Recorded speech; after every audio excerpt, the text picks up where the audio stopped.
Bismillahirrahmanirrahim. Nahmaduhu wa nasta'inuhu wa nastahdihi wa nastaghfiruh wa na'udzu billahi min shururi anfusina wa min sayyiati a'malina.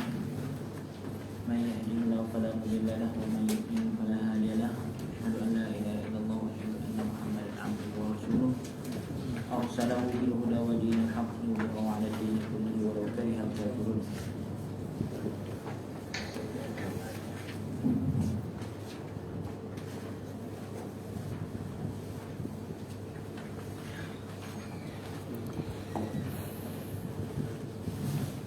Bismillahirrahmanirrahim. Sama pengajian kitab Risalah Jami'ah dari Imam Al-Allamah Ahmad bin Zaid bin Alawi Al-Habsyi rahimahullah ta'ala. Qala musannif rahimahullah ta'ala wa nafa'ana bihi wa bi'ulumihi wa ulumi syekhina fid darain amin.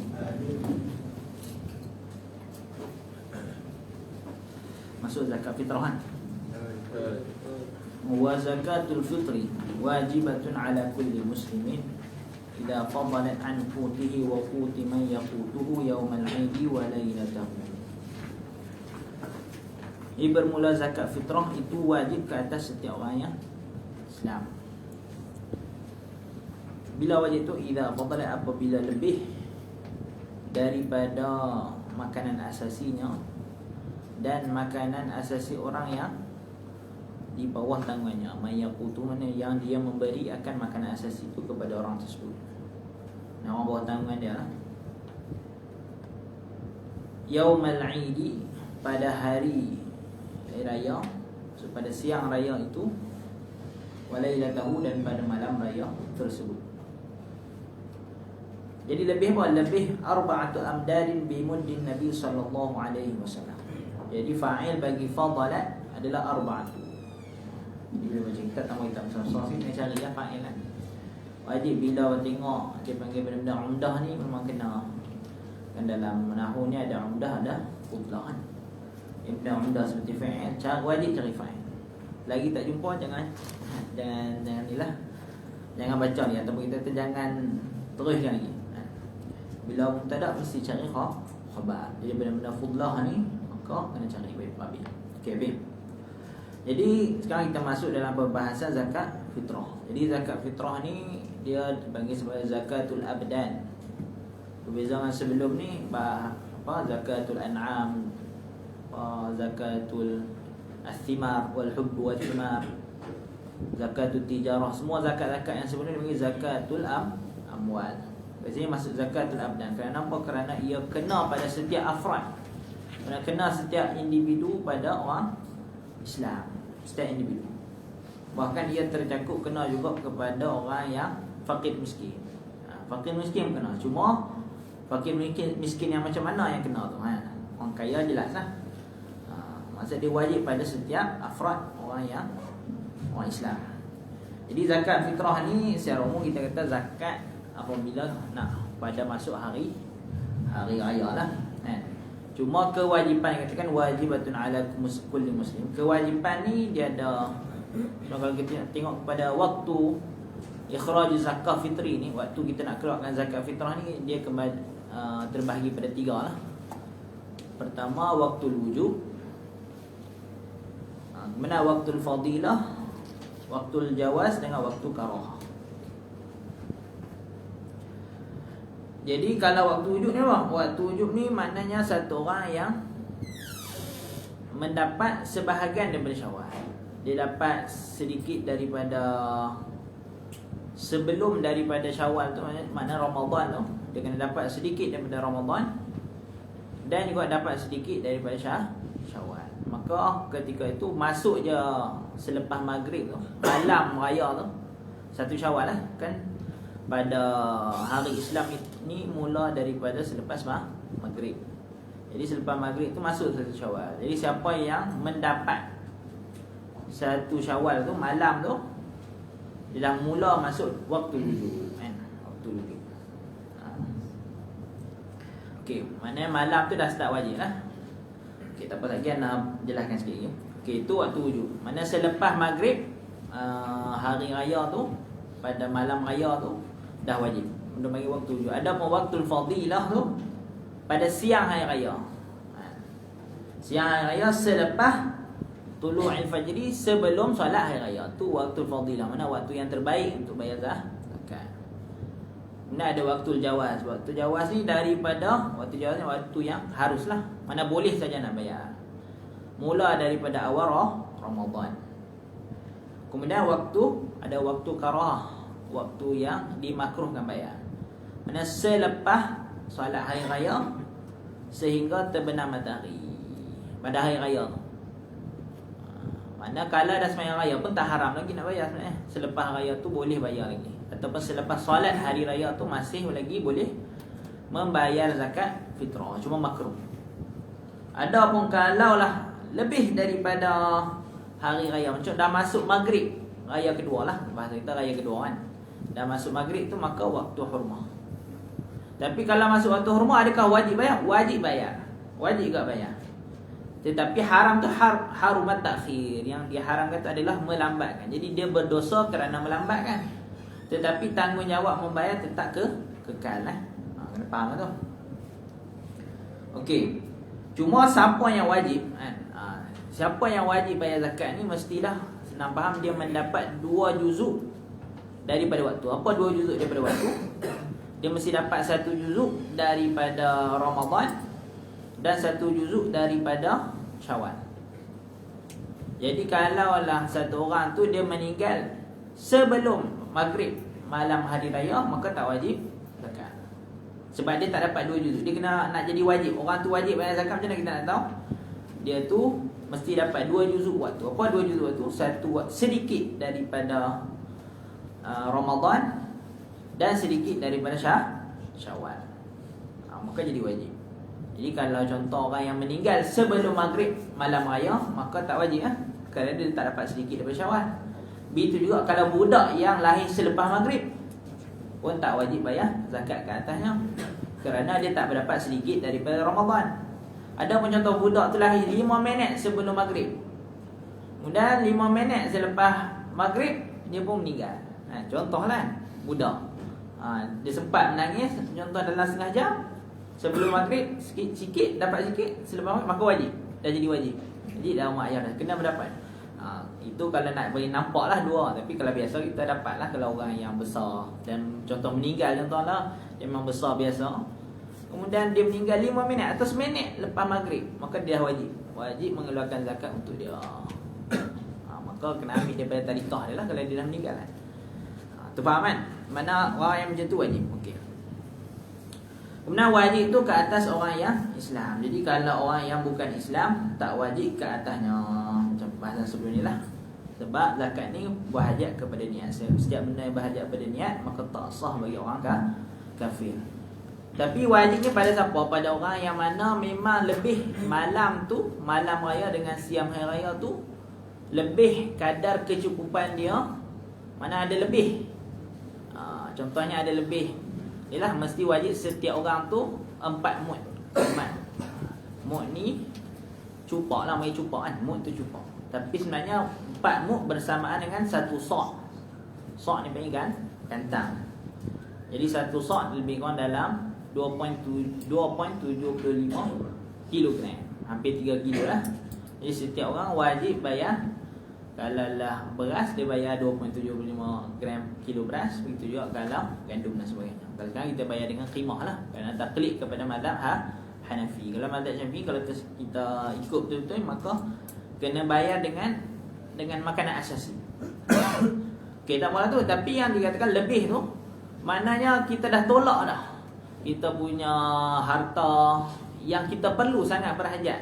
Makanan tu, kalau pakaian yang perlu kita pakai. Jadi kalau maskan kita punya tempat duduk, kita dah tolak siap-siap. Lebih tu barulah wajib zakat. Jadi kalau orang yang mana memang cukup-cukup makan, maka tak wajib zakat. Yang tak cukup-cukup makan apa? Pada malam hari raya dan siang hari raya. Mungkin kita tahu cukup untuk makan malam hari raya, tapi untuk hari raya kedua tak cukup, tu kena bayar zakat juga. Ataupun yang kata lebihan tu lebih daripada kadar mencukupi. Contohlah orang tu dia kata saya tak ada duit, tapi rumah dia ada TV. Contohlah, ada benda-benda lain. Itu semua tak dianggap lebih. Yang masuk lebih ada lebih daripada benda-benda yang perlu. Maskan dia punya makanan, maskan, kalau malbas pakaian yang layak bagi dia. Kalau orang dulu dia ada khadim. Khadim pun khadim yang layak. Contoh memang keluarga dia jenis perlu kepada khadim. Jadi yang lebih, jadi perkara-perkara lain yang tak perlu, itu dianggap lebihan. Mana contohlah ada, nampak lah, bagi anak nampak TV lah. Contoh kelas rumah tak ada TV. Kelas lagi mana dia tak jual TV tu maknanya dia masih ada duit lah, nampak kan? Bukan makna yang lebihan tu mesti duit. Barang-barang yang dia tak perlu, itu dianggap lebihan juga, faham tak? Jadi sekarang kita kalau kat Malaysia ni macam nak cari, ada mungkin ada, nak cari biasa kata orang miskin pun tetap wajib lah, kita kata. Nah, sebab pasti ada benda-benda yang pada malam dia ada lebih juga benda-benda. Kerana pakaian-pakaian lama yang dia tak pakai sebenarnya boleh dijual, betul tak? Jadi benda-benda yang tak perlu sebenarnya itu dianggap lebihan. Mana ada lebih? Okey, faham? Jadi setiap seorang tu arba'at amdad, 4 gantang, 4 cupak bersamaan dengan satu sok. Satu sok tu satu gantang. Kalau sekarang ni dalam lebih kurang dalam 2.75 kilogram Okey. Wa tajibun niyyatu fil jami' dan wajib oleh niat, mana niatuz zakah. Wajib niat zakat fil jami' pada semuanya, mana semua, tak kisahlah zakatul abdan ataupun zakatul amwal. Zakat yang sini zakat fitrah pun kena niat. Zakat sebelum pun kena niat. Tapi niat kat sini mana yang dalam hati itulah. Adapun talaffuz tak wajib sebut. Jadi kalau biasa kita bayar zakat fitrah kan orang suruh sebut kan. Saja aku bayar zakat fitrah sekian tu di gudang yang di bawah tangan. Itu semua sunat lah. Sunat tapi tak wajib. Itu juga yang belakang-belakang tu. Zakat-zakat yang belakang tu tak wajib talaffuz. Yang penting ni niat. Jadi niatnya cukup nawaitu zakah. Jadi ataupun hadza zakah kan. Ini zakatku. Hadza zakatu mali contohnya. Ini zakat hartaku. Cukup. Tak mesti dia sebut hadhihi fardu zakati. Kefarduan tak wajib dia niat. Kerana zakat tidak akan berlaku melainkan fardu. Dia punya bab niat ni kita ingat setiap benda yang mana tidak berlaku melainkan kefarduan, maka tak wajib niat fardu. Beza dengan solat. Solat wajib kita niat fardiyah kan. Contoh kita nak sembahyang zuhur, kita kena niat fardu zuhur. Kerana solat boleh berlaku sama ada sunat zuhur ataupun fardu zuhur, maka wajib niat fardu. Adapun perkara yang tidak berlaku melainkan fardu, maka tak wajib niat fardu. Contohnya wudu. Wudu tak wajib niat fardu. Kita teluh nawatul wudu. Contoh apa lagi? Sebelum ni puasa. Kau puasa sebenarnya ada lupa juga. Puasa pun tak wajib niat fardu kan. Contoh kita semayang, kita puasa nawa itu saum Ramadan. Ramadan tu kena ta'yin lah. Itu tak perlu nawa itu fardhu saumi Ramadan, tak perlu. Cukup sebab puasa Ramadan tidak akan berlaku melainkan fardu. Baik. Wala yajuzu. Kita masuk pada asnaful zakah. Mana mustahiqin atau mustahiqun, orang yang berhak mendapat zakat tu. Panggil asnaf kan? Asnaful zakah. Wala yajuzu, dan tidak harus an yasrifa zakata wal fitrata illa ila hurrin muslimin muttasifin bi sifati ahadil asnafi thamaniyati. Tidak harus oleh bahawasanya, jadi takwil masdar an yasrifa menjadi fa'il.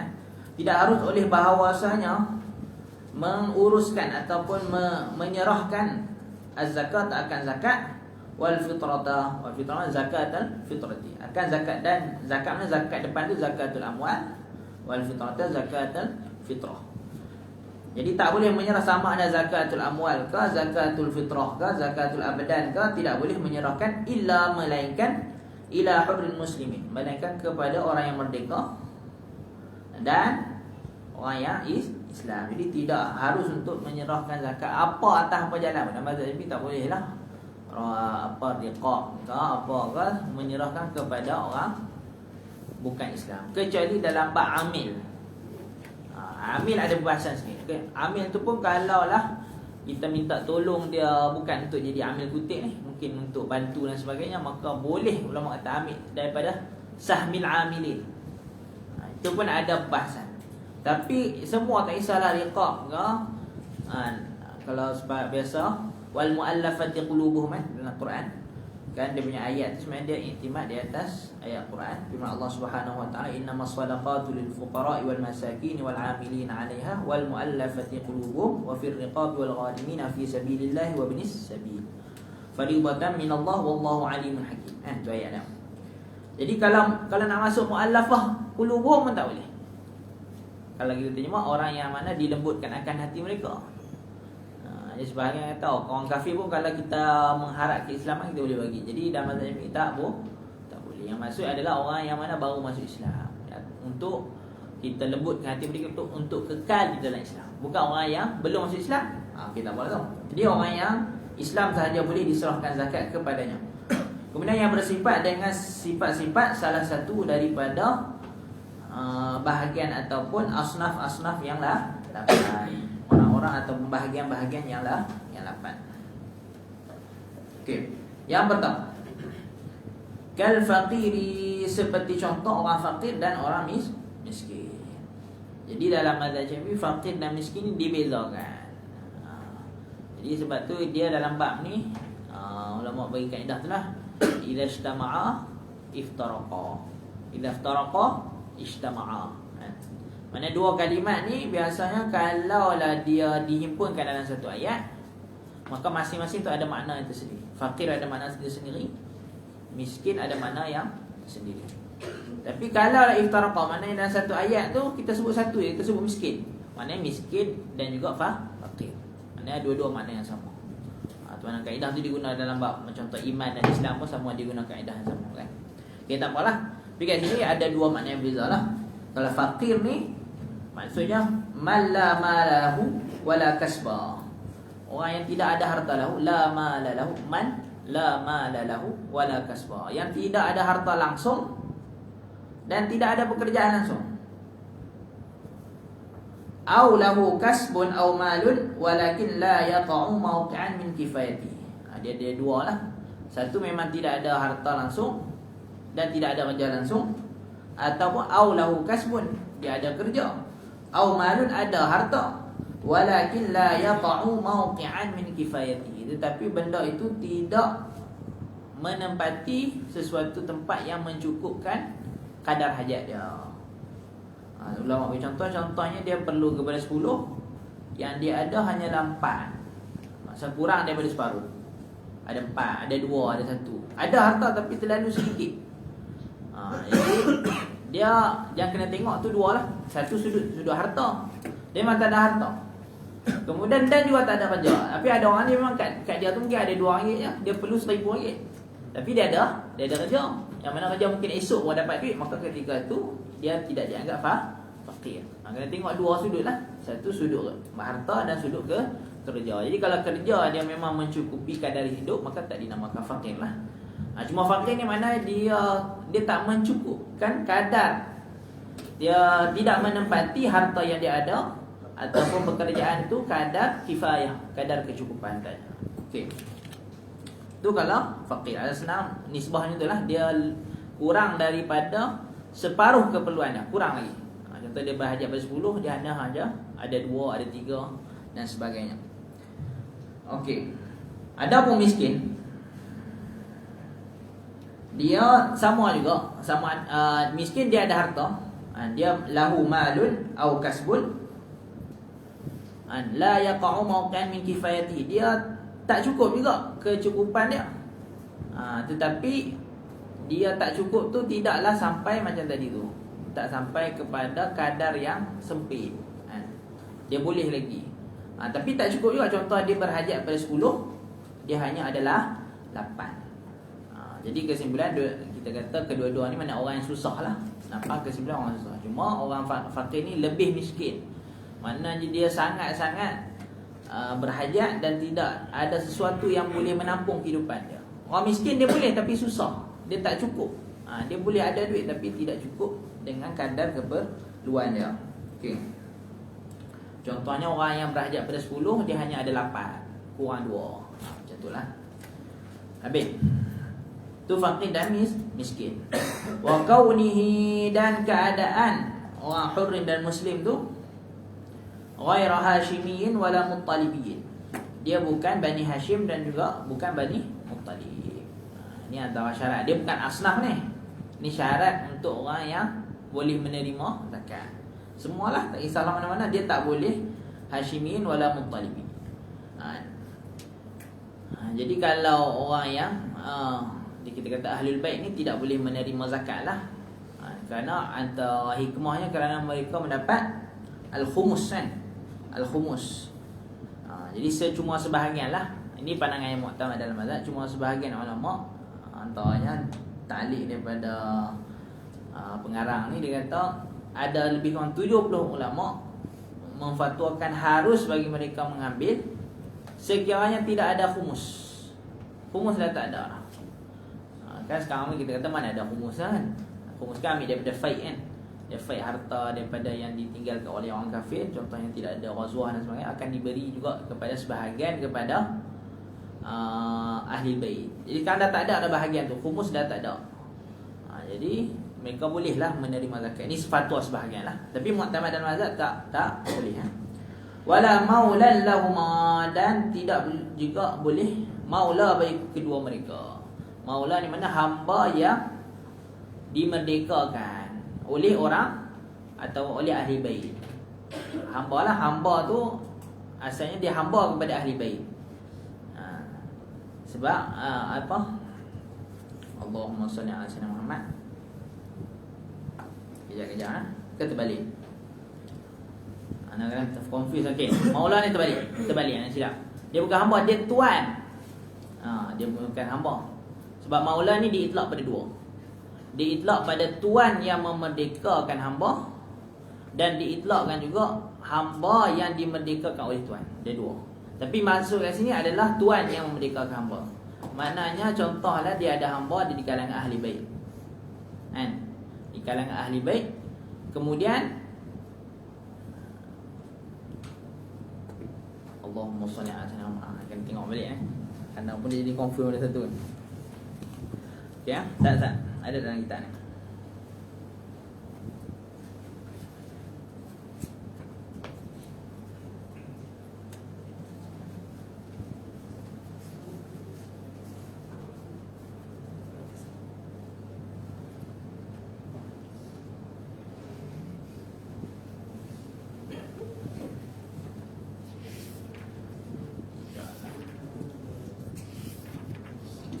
Betul? Betul. Yang tidak. Okey. Kat sini mana? Ni. Mana hamba? Betul, yang pertama lebih betul. Bukan tuan hamba. Mana hamba? Okey, diitlakkan dengan mana yang kedua. Dari satu ada mana tuan. Sebab kalau dalam bab dalam bab faraid, bila sebut maula adalah tuan Bab faraid bila sebut maula adalah tuan yang memerdekakan hamba. Itu dalam bab faraid. Jadi kat sini mana maula sini mana hamba yang dimerdekakan oleh ahli bait. Boleh Kena confuse. Okey. Wala maula lahum, dan tidak juga maula bagi keduanya, kedua Bani Hashim dan Bani Muttalib. Jadi bukan hamba yang dimerdekakan oleh ahli bait. Jadi maula mereka pun tidak boleh, kerana maula termasuk di dalam kaum satu yang akan dianggap sebagai sebahagian daripada kaum tersebut. Okey, habis. Wa yajibu isti'abu mawjudin minhum, dan wajib oleh isti'ab merangkumi atau meratai al-mawjudin yang ada minhum di kalangan mereka asnaf. Minhum tu kembali pada asnafus samaniyah. Jadi ikut pandangan yang kuat dalam mazhab, wajib kat sini imam lah, ingkan al-imam. Sekiranya yang membahagikan zakat tu imam, maka wajiblah imam tu isti'ab. Semua asnaf zakat tu wajib dia bagi semua. Berat Maknanya kalau ada 88 tu masih ada, wajib diserahkan kepada semua asnaf yang ada di negara. Wajib semua. Itu maksud isti'ab tu. Ini kalau imam. Adapun kalaulah orang biasa, ini mu'tamad, kalau orang biasa bukan imam, dia nak tauzi' sendiri, dia nak serahkan zakat sendiri, maka wajiblah diserahkan. Kalaulah asnaf tu terlalu ramai, diserahkan setiap asnaf 3 orang. Contohnya jadi fuqara dan masakin kita kira satu. Contoh jadi kena 3 orang. Tiga orang asnaf. Kemudian kalau ada fisabil, orang yang ketika musafir, dia kena bagi 3 orang musafir. Kalau 3 orang, kalau ada 3 orang lah, kalau kurang lah. Kalau cuma kemudian contoh fisabilillah, kena bagi 3 orang. Jadi semua tu kena, setiap asnaf tu kena diberi 3 orang. Kecuali amil. Amil dia tak wajib untuk beri kepada 3 orang. Sebab amil ni melihat kepada kadar amil. Kadar amil tu seorang aja. Amil ni kan kita sebut orang yang mengutip zakat. Amil tak wajib lah lebih daripada 3. Ikut banyak mana. Jadi itu kalau pandangan mazhab Syafi'i. Jadi kalau orang nak ikut muktamad, dia nak serah zakat sendiri, jenuh. Contohlah dia nak bagi zakat fitrah, dia nak bayar untuk dia seorang. Contohnya kita kata RM15 kan, RM15 tu dia kena bahagi kepada setiap asnaf yang ada. Setiap sinfon tu, setiap bahagian tu 3 orang. RM15 tu nak bahagi macam mana? Setiap seorang dapat RM4. Jadi lebih baik bayar dekat amil. Bayar amil. Jadi amil yang akan bahagikan. Cuma ada pandangan dalam pandangan kedua dan pandangan ketiga lah. Antaranya ikhtiar Imam Rafi'i. Ikhtiar Imam Rafi'i ni pandangan peribadi. Bila sebut ikhtiar dalam mazhab Syafi'i, dia panggil pandangan peribadi. Jadi pandangan peribadi Imam Rafi'i boleh diserahkan zakat kepada satu orang. Boleh.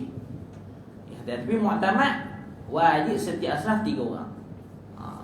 Berat lah. Tapi kalau pandangan peribadi Imam Rafi'i kata boleh walaupun kepada satu orang. Dan sebagian ulama kata cukup 3 orang. Cukup 3 orang. Tak mesti isti'ab semua asnaf. Pandangan Imam Rafi'i antara yang ringan lah. Walaupun pada satu orang cukup. Okay, tak apa tu. Jadi dia tak sebut asnaf yang lain kan. Asnafnya semua lah. Kalau fakir, miskin. Kemudian Ibnu Sabil. Ibnu Sabil ni orang yang musafir, yang tidak cukup kecukupan ketika mana dia musafir, walaupun asalnya dia kaya. Contoh harta dia ada di tempat dia lah, di negara, dan dia tidak bawa harta tersebut. Dan ketika tengah-tengah jalan, harta yang ada di dia tu habis, maka boleh diberi walaupun sebenarnya dia orang kaya. Dengan ketika dia Ibnu Sabil tu tak ada duit lah. Kemudian fi sabilillah, kalau fi sabilillah dalam mazhab Syafi'i sebenarnya adalah orang yang pergi berperang yang tidak diberi gaji. Itu sebenarnya fi sabilillah. Yang mana orang yang berperang yang tidak diberi gaji, yang tidak ditulis dalam diwan, yang tidak dicatat nama mereka di dalam diwan, dalam catatan ni. Maksudnya mereka ni sukarela. Jadi orang yang macam ni yang boleh diberi zakat. Bahkan boleh diberi zakat kepada mereka ni walaupun mereka kaya. Jadi maknanya kalau orang kaya dia nak pergi berperang, dan berperang itu dengan sukarela, bukan atas gaji daripada pemerintah, maka boleh diberi zakat kepada mereka. Seperti mana Ibn Sabil. Cuma Ibn Sabil dengan syarat dia memang ketika mana dia nak berjalan tu tak ada duit, walaupun harta dia ada di negara dia. Boleh. Kalau amil tu jelas lah. Amil ni orang yang mengutip zakat tu, maka diberilah sahmul dah, bahagian dia. Cuma kalau kita teliti sikit lah, masalah fuqara dan masakin ni, ulama kata dia mendapat harta tu dengan jalan tamlik. Tamlik ni mana mereka memiliki sepenuhnya harta tu. Contohnya kalau lah orang fuqara dan masakin dia dapat duit, maka dia boleh guna sampai habis. Contoh dia dapat 50,000, dia boleh guna 50,000 sampai habis. Contohlah. Cuma cara pemberian tu sebahagian masyarakat sebut patutnya zakat ni diberi sampai kaya. Apa diberi sampai kaya? Maknanya sekira-kira dia boleh memulakan hidup. Bukan makna sampai kaya jadi mewah tak. Dia boleh memulakan hidup. Maknanya kita bagi satu harta yang boleh contohnya menyebabkan dia boleh berniaga. Tu maknanya. Jadi dia boleh guna, contoh dia beri 50,000, dia boleh guna semua. Tak wajib. Contohnya dia guna 30,000 dah cukup, dia pulangkan balik 20,000, tak perlu. Kalau 50,000 dibagi, boleh guna semua. Beza dengan Ibn Sabil. Begitu juga dengan fi sabilillah. Ini mu'tamad dan mazhab, kita tak bahas tentang pandangan kontemporer dan sebagainya. Fi sabilillah dengan Ibn Sabil, orang yang berjuang di jalan Allah, maknanya orang yang pergi berperang, dengan Ibn Sabil musafir ni hanya boleh menggunakan harta ketika mana, contohnya musafir, ketika mana musafirnya. Fi sabilillah hanya ketika mana dia berperang. Guna duit ketika itu saja. Contohnya dia berhajat ketika mana berjalan tu hanya berhajat kepada, kita katalah berhajat pada RM2,000, diberi RM5,000. RM2,000 kalau dah cukup dah. Dia guna-guna RM2,000 je keperluan dia. Wajib dia kembalikan balik RM3,000. Ni mazhab Syafi'i. Begitu juga fi sabilillah, contohnya dalam ketika perang tu dia berhajat kepada RM5,000 tapi dia beri 10. Jadi wajib dia pulangkan balik RM5,000. Sebab apa? Sebab dalam Quran ketika mana Allah sebut innamas sadaqatu lil fuqara, ketika mana fuqara wal masakin, Allah menggunakan lam lit tamlik atau lam lil milki. Sebab tu penting mengaji, bila kita mengaji dalam bab istinbat pun kita kena tengok setiap kalimat tu ada makna. Bila dalam Quran Allah menggunakan innamas sadaqatu lil fuqara, begitu ya, wal amilina 'alaiha wal muallafati qulubuhum. Tapi dalam ar-riqa wal gharimina fi sabilillah Allah menggunakan fi, Allah tak guna lam. Wa fir riqabi wal gharimina fi sabilillah. Bila guna fi maknanya hanya boleh digunakan ketika dalam keadaan tersebut. Maksud dalam kondisi dia masih dalam keadaan riqab contohnya. Dia hamba yang mana, contohnya hamba ni, riqab ni mana hamba, hamba yang nak melepaskan diri dia. Contoh dia buat hamba mukatab, apalah masalah mukatab, dia ada satu perjanjian dengan tuan, segera dibayar sekian-sekian, dapat lepas. Jadi kalaulah tuan dia contohnya tuan dia atau dia sendiri yang batalkan akad kitambah, jadi dia wajib pulangkan duit balik. Macam tu lah maknanya. Kalau fisabilillah dia buat, kalau lah lebih ada lebihan, wajib dia pun pulangkan semula. Baik. Kita pasal muktamad lah. Okey. Tu baik dalam bab haji ya. Haji. Al-hajju. Ini satu bab berkenaan dengan hukum hakam haji. Wa ammal hajju, adapun bermula haji, fahuwa khamisu arkanil Islam, maka bermula ia haji itu kelima daripada rukun-rukun Islam, rukun Islam yang kelima. Dia panggil idhafah sifat kepada mausuf. Wa huwa fardun, dan bermula ia haji itu fardu, bahkan dia fardu ain kan. Wa huwa fardun ala kulli muslimin mukallafin hurrin. Dia fardu ke atas apa? Ke atas setiap orang Islam dan mukallaf, lagi merdeka. Jadi syarat pertama jelaslah Islam, kerana benda ni berhajat pada niat, hanya orang Islam lah yang sah niat dah. Kemudian mukallaf ni mana? Baligh dan berakal. Kemudian merdeka. Jadi kat sini yang disebut muslimin mukallafin hurrin ni, tu dia syartu wujubil haji, syarat wajib haji. Haji. Adapun syartu wuqu'an hajjatil Islam dia lain pula. Dia ada ni syarat wajib haji, mana kalau lah orang mencukupi, dia muslim, mukallaf, merdeka dan nanti kat depan istita'ah dan sebagainya, maka wajib haji.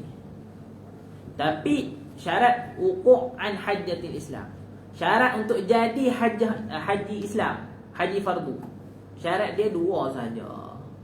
Dia mukallaf ni tercakup Islam lah, Islam, berakal dan juga baligh, dan juga mukallaf dan al-hur. Dua je syarat untuk haji Islam. Jadi contohlah, kalau contoh dia istita'ah, contohlah dia orang miskin tapi dia nak pergi juga. Jadi untuk hajatul Islam jadi. Jadi yang kesemua ni disebutkan sebagai syarat wajib je. Jadi kalau istita'ah semua tu dipanggil syarat wujubul haji, syarat wajib haji. Tapi kalau dia pergi juga dalam keadaan dia miskin, maka jadi hajatul Islam. Jadi untuk haji yang fardu. Okey.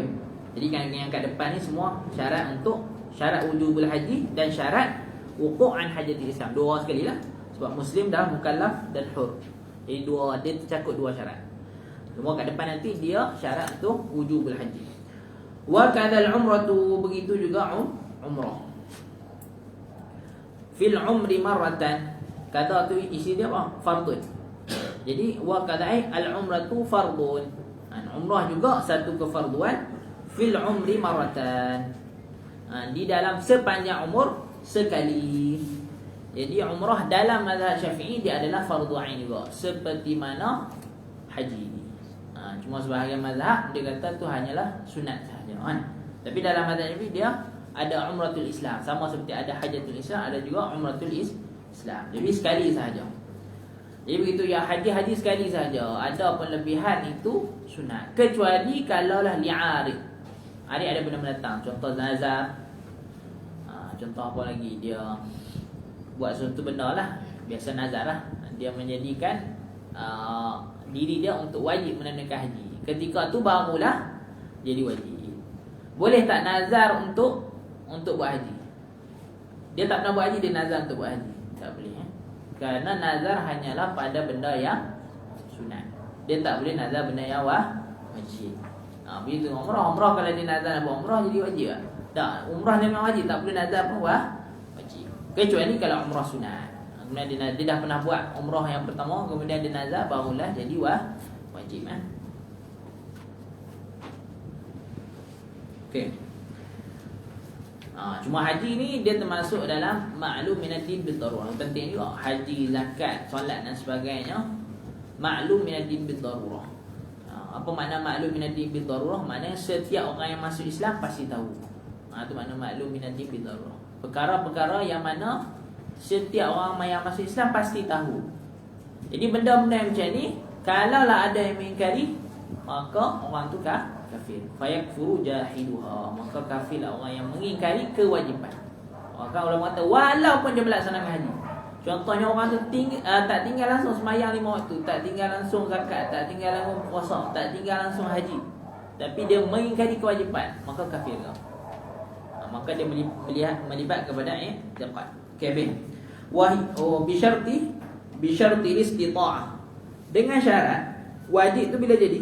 Ni tambah lagi satu syarat, ni syarat wujubul haji, istita'ah. Apa tu istita'ah? Wahya, dan bermula ia istita'ah ay yamlika ma yahtaju ilaihi fi safarihi ila al-haji dhahaban wa iyaban.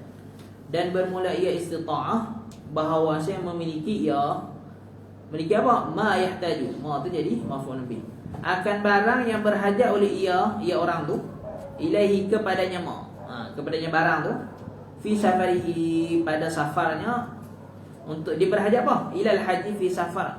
Ilal haji itu muta'allaq kepada safar lah. Safar, dia nak pergi safar, ilal haji, kepada haji. Dhihaban wa iyaban. Jadi benda yang berhajat tu ketika mana? Dhihaban wa iyaban, ketika mana pergi dan pulang. Jadi mestilah dia memiliki benda-benda tu. Dia memiliki sesuatu yang mana dia perlu kepadanya ketika pergi dan pulang. Sebab tu dalam hadis ketika mana satu orang lelaki datang kepada Rasulullah sallallahu alaihi wasallam, dia kata, "Ya Rasulullah, ma yujibul hajja?" Wahai Rasulullah, apakah yang mewajibkan haji? Kemudian Rasulullah menjawab, "Az-zadu war-rahilah." Bekalan dan juga rahilah. Rahilah ni tunggangan lah. Ni hadis riwayat Imam Tirmizi. Okey. Jadi wajib pertama az-zat. Zat ni dia sebut kat sini lah. Zat tu bekalan, benda yang dia berhajat kepadanya untuk pergi dan pulang. Kemudian memiliki apa? Wa nafaqata. Jadi nafaqah ni ma'tuf alaih dia maksud yamliku nafaqata. Jadi kalau bila bab ma'tuf alaih ni, kalau nak bagi senang faham, nak tahu mana ma'tuf alaih dia, kita letak ma'tuf tempat ma'tuf alaih, kemudian kita ulang amil. Kalau betul makna betul lah, tu ma'tuf alaih dia. Faham tak? Contoh kat sini kita amil dari mana? Yamliku. Dia ataf pada ma. Jadi kita ulang balik amil tu, yamliku. Yamliku nafaqata man talzumu. Maka betul lah mana? Betul mana? Maka betul lah. Ma tu jadi ma'tuf alaih kan. Tu cara lah Nabi kenal. Okey, dia memiliki nafqah man talzamuhu, orang yang mana wajib ke atasnya, hu tu kembali pada orang yang nak pergi haji tu. Jadi wajib ke atas orang yang nak pergi haji tu nafaqatu, oleh menafkahnya. Jadi wajib juga dia memiliki nafkah orang yang bawah tanggungan dia. Ila ruju'i, sehinggalah dia pulang, maksud pulang kepada rumah. Maknanya pergi dan pulang, nafkah dia perjalanan pun dia kena cukup, dan juga nafkah orang yang di bawah tanggungan dia. Jadi kalau lah tak cukup, sama ada nafkah dia ataupun nafkah orang yang di bawah tanggungan dia, maka tak wajib haji. Bahkan ulama kata termasuk juga hutang-hutang beliau. Hutang-hutang satu. Jadi contohnya dia ada nafkah banyak, tapi hutang dia pun banyak. Tapi orang sekarang susah kita nak tahu istitahan. Maka selagi mana duit dia tu tidak melebihi kadar tu, kadar hutang dia, contohnya kena tolak semua hutang tu, kena lebih. Sampai dah lebih tu cukup untuk dia pergi dan nafkah orang, ketika tu barulah dia wajib haji. Bahkan kalaulah dia pergi haji dalam keadaan hutang sudah hal, hutang tu panggil hutang telah sampai tempoh bayar, dia pergi haji dan keadaan pemilik hutang tidak mengizinkan, maka safar itu safar maksiyah. Haji dah sah-sah haji, tapi safar maksiyah. Tetapi kalau hutang tu hutang muajjal, hutang yang bertempoh, dia boleh pergi safar. Boleh pergi safar, harus safar. Tapi wajib tak? Wajib tak untuk dia buat haji? Tengok kepada tu lah. Kalau lah duit dia tu lebih daripada kadar hutang, banyak dan cukup untuk melakukan haji, ketika tu barulah jadi wajib. Ni cerita wajib lah. Kalau nak pergi boleh je. Bukan. Ni syurutul wujub, syarat wajib. Mana kalau contoh dia ada hutang banyak tapi dia nak pergi juga, sah tak haji? Sah sahaja. Ni kita syarat wajib. Habis. Terus. Cuma bab rahilah kan dalam hadis tu azad wa rahilah. Rahilah ni tunggangan lah, ataupun kita sebut sebagai ni lah pengangkutan kan. Rahilah wajib tak? Rahilah ni tengok sekiranya dia duduk lebih daripada 2 marhalah, maknanya dengan kadar jamak qasar tu lah, daripada 2 marhalah, ketika tu baru wajib ada rahilah. Tapi kalau orang yang duduk dekat dengan Mekah yang tidak sampai 2 marhalah, maka tak disyaratkan rahilah untuk orang yang duduk dekat. Yang tak sampai 2 marhalah, maka tu tak, mana istita'ah dalam bab rahilah tak ada. Kecuali orang yang sakit, contohnya dia tak mampu berjalan kuat, hanya melainkan dengan dia kena naik kenderaan, ketika tu baru wajib rahilah. Adapun orang yang jauh, yang lebih 2 marhalah, termasuk syarat istita'ah adalah rahilah, kenderaan. Walaupun orang tu mampu berjalan. Contoh orang tu kuat, kita tahu dia pernah maraton sampai 300 km. Dia boleh maraton, dia maksud dia boleh berjalan sampai, contoh dia duduk 300 km daripada Mekah, dan dia mampu berjalan, walaupun dia kuat, wajib tak ada pergi haji? Dia tak ada duit nak naik kenderaan, wajib tak wajib? Dia tak ada duit, walaupun dia mampu berjalan, tak wajib. Bila lebih daripada 2 marhalah, rahilah tu termasuk syarat untuk wajib, walaupun dia kuat berjalan. Habis. Wa amalul haji salasatu asya'. Bermula amalan-amalan haji itu 3 perkara. Pertama arkanun wa wajibatun wa sunan. Pertama rukun, kemudian wajib dan sunat. Jadi dalam haji dibezakan antara rukun dan wajib. Rukun dan wajib. Adapun dalam bab-bab lain tidak dibezakan. Rukun adalah wajib, wajib adalah rukun. Ataupun setiap rukun adalah wajib. Cuma taklah setiap wajib adalah rukun. Sebenarnya kalau kita lihat alaqah antara wajib dan arkan ni, dia alaqah umum wa khusus mutlak. Kalau mengaji dalam mantik kan, setiap rukun adalah wajib, tapi tidak setiap wajib adalah rukun. Tidak apa tu. Tapi dalam bab ni dibeza antara rukun dan wajib. Okey, wa sunanun dan sunat. Jadi apa makna rukun sini nanti kat depan dia cerita. Cuma sebagai masyayikh bila masuk dalam usul fiqh, dia nak beza. Kenapa mazhab Syafi'i ni bezakan juga? Dia tak dapat ketika ni, dia tak dapat nak mengelak daripada masalah maratibul ibadah. Maratib ni mana tingkatan ibadat. Macam mazhab Hanafi jelas, dalam bab lain pun dia bezakan antara rukun dan wajib. Contohnya solat, ada solat yang wajib, ada solat yang fardu. Kalau kita kata rukun ni fardu lah. Jadi dalam mazhab lain, contoh mazhab Hanafi, dia memang bezakan fardu lain, wajib lain. Contohnya sembahyang witir adalah wajib, sembahyang 5 waktu adalah fardu. Kerana mereka melihat pada maratib, maratibul ibadah, tingkatan. Jadi nak jadikan dia sebagai sunat, tak. Kita kata dalil banyak menunjukkan kepada tuntutan dia sangat kuat. Tapi nak jadikan dia sama seperti solat 5 waktu, tak kuat juga, tak sekuat itu. Maka dia jadi tengah-tengah, jadi wajib. Dalam masalah ni mazhab Syafi'i tak dapat nak elak. Dia kena bezakan antara fardu dengan wajib, ataupun rukun dengan Wajib. Kenapa? Kerana maratib tu tak sama. Walaupun kita kata wajib, benda yang kena buat, tetapi dia tidak membatalkan haji. Kena buat juga. Tapi benda arkan ataupun fardu, dia kena buat dan boleh menyebabkan haji tu tidak sah. Tak apa lah, nanti tak ada yang depan. Jadi terpaksa ulama membezakan kerana ada maratib, ada tingkatan-tingkatan. Okey, baik. Fal arkanu khamsatun, maka bermula rukun itu ada 5. Al-ihramu wa huwa niyatud dukhuli fil haji awil umrati. Yang pertama adalah berihram. Apa tu ihram? Niyatud dukhul fil haji awil umrati. Niat masuk di dalam haji atau niat masuk di dalam umrah. Contoh niat itulah. Tiga depan dia bagi contoh. Okey, wa yustahabbu, dan dimustahabkan an yaqula ma'a dhalika. Dimustahabkan bahawa saya berkata oleh ia bersama demikian. Bersama demikian niat atau bersama demikian ihram. Apa dia kata apa? Jadi maqulu qa bagi yaqul nawaitul hajja awil umrata wa ahramtu bihi lillahi ta'ala. Jadi kat sini maksudnya talaffuz. Pertama dia wajib niat dalam hati, dan sunat dia talaffuz. Ni talaffuz dah. Dia talaffuz nawaitul hajja, sahaja aku berniat haji ataupun sahaja aku berniat umrah.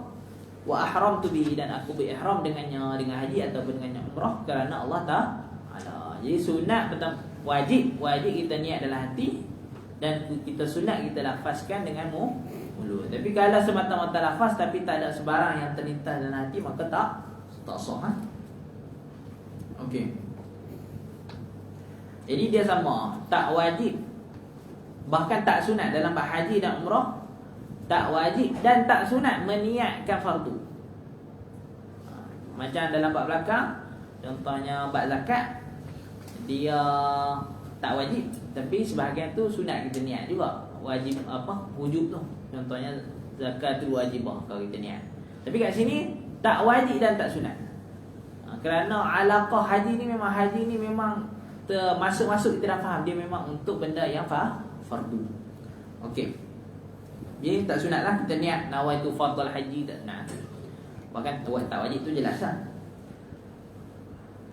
Cuma kan kita sunat kita talaffuz kan.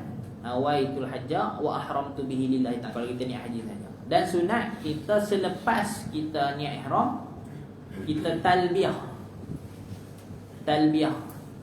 Kita labbaik Allah tu lah. Cuma labbaik Allah tu, labbaik Allah yang kita sertakan bersama niat yang pertama, kita sirkan. Macam ni, nawaitul hajja wa ahramtu bihi lillahi ta'ala labbaik Allahu bil haji labbaik labbaik Allahumma labbaik. Yang tu secara sir. Talbiyah yang pertama. Talbiyah yang kita sambung dengan niat, dengan talaffuz. Lebih tepat yang kita sambung dengan talaffuz bin niat. Contoh nawaitul hajja wa ahramtu bihi lillahi ta'ala labbaik Allahu bil haji labbaik Allahumma labbaik. Contoh kita teruslah sampai habis kan. Yang pertama, talbiyah yang pertama kita sambungkan dengan talaffuz bin niyah tu, sunat kita baca secara sir. Secara perlahan lah. Maknanya kita segera dengar di telinga kita. Adapun talbiyah yang seterusnya, labbaik Allahumma labbaik, yang kita baca semua tu sunat jahar untuk lelaki. Talbiyah yang seterusnya, talbiyah yang pertama yang kita sambung dengan talaffuz bin niyah tu sunat sir. Talbiyah yang seterusnya itu sunat jahar bagi lelaki. Habis. Wala yasihul ihramu bil haji illa fi ashhurihi. Tidak sah oleh berihram dengan haji melainkan pada bulan-bulan haji. Seperti firman Allah Subhanahu wa taala, al-hajju ashhurun ma'lumat. Haji itu adalah bulan-bulan yang diketahui. Mana bulan dia tu terhad, tak boleh buat pada bulan yang lain. Beza dengan umrah. Umrah sepanjang tahun, walaupun pada bulan haji sepanjang tahun. Bila-bila masa itu nak buat umrah boleh. Beza dengan haji, haji dia ada bulan-bulan dia. Apa bulan dia? Wahia, dan bermula ia bulan-bulan tu Syawalun wa Dzulqa'dati wa ashru Dzulhijjati wa akhiruha tulu'u fajri lailatin nahri. Syawal, Dzulqa'dah, Dzulhijjah, sampai bila? Sampai akhir dah tulu'u fajri lailatin nahar. Jadi Syawal tu sebulan tu lah, bermula daripada 1 Syawal sampai habis Syawal. Begitu juga Dzulqa'dah sampai habis. Cuma Zulhijjah ni 10 hari. 10 hari yang pertama tu. Akhir dia bila? Akhir dia tulu'u fajri lailatin nahar. Maknanya malam tu, malam hari raya Aidil Adha. Nampak kan? Malam raya haji. Malam raya haji jadi masuk subuh, habis dah waktu untuk niat. Habis dah waktu untuk niat.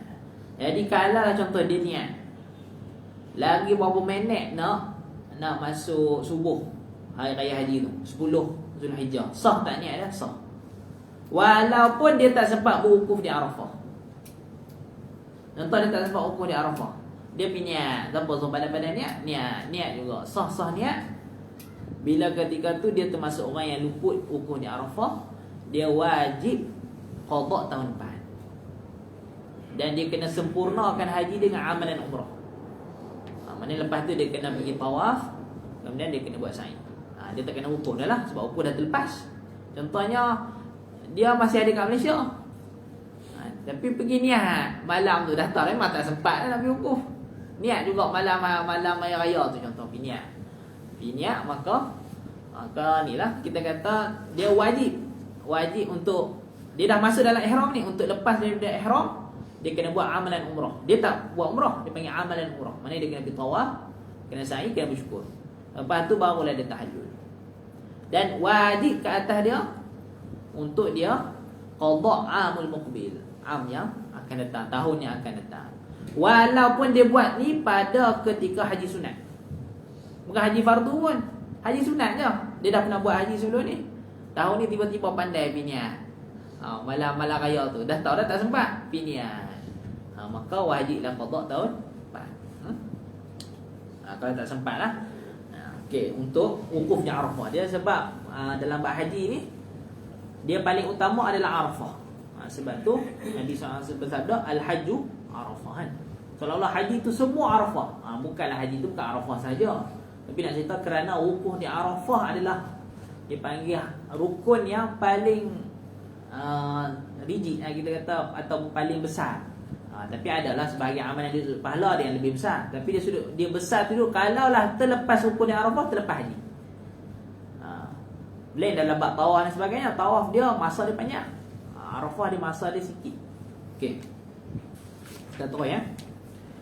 Wa baqil arkan, dia masuk dalam menjelaskan rukun-rukun bagi haji.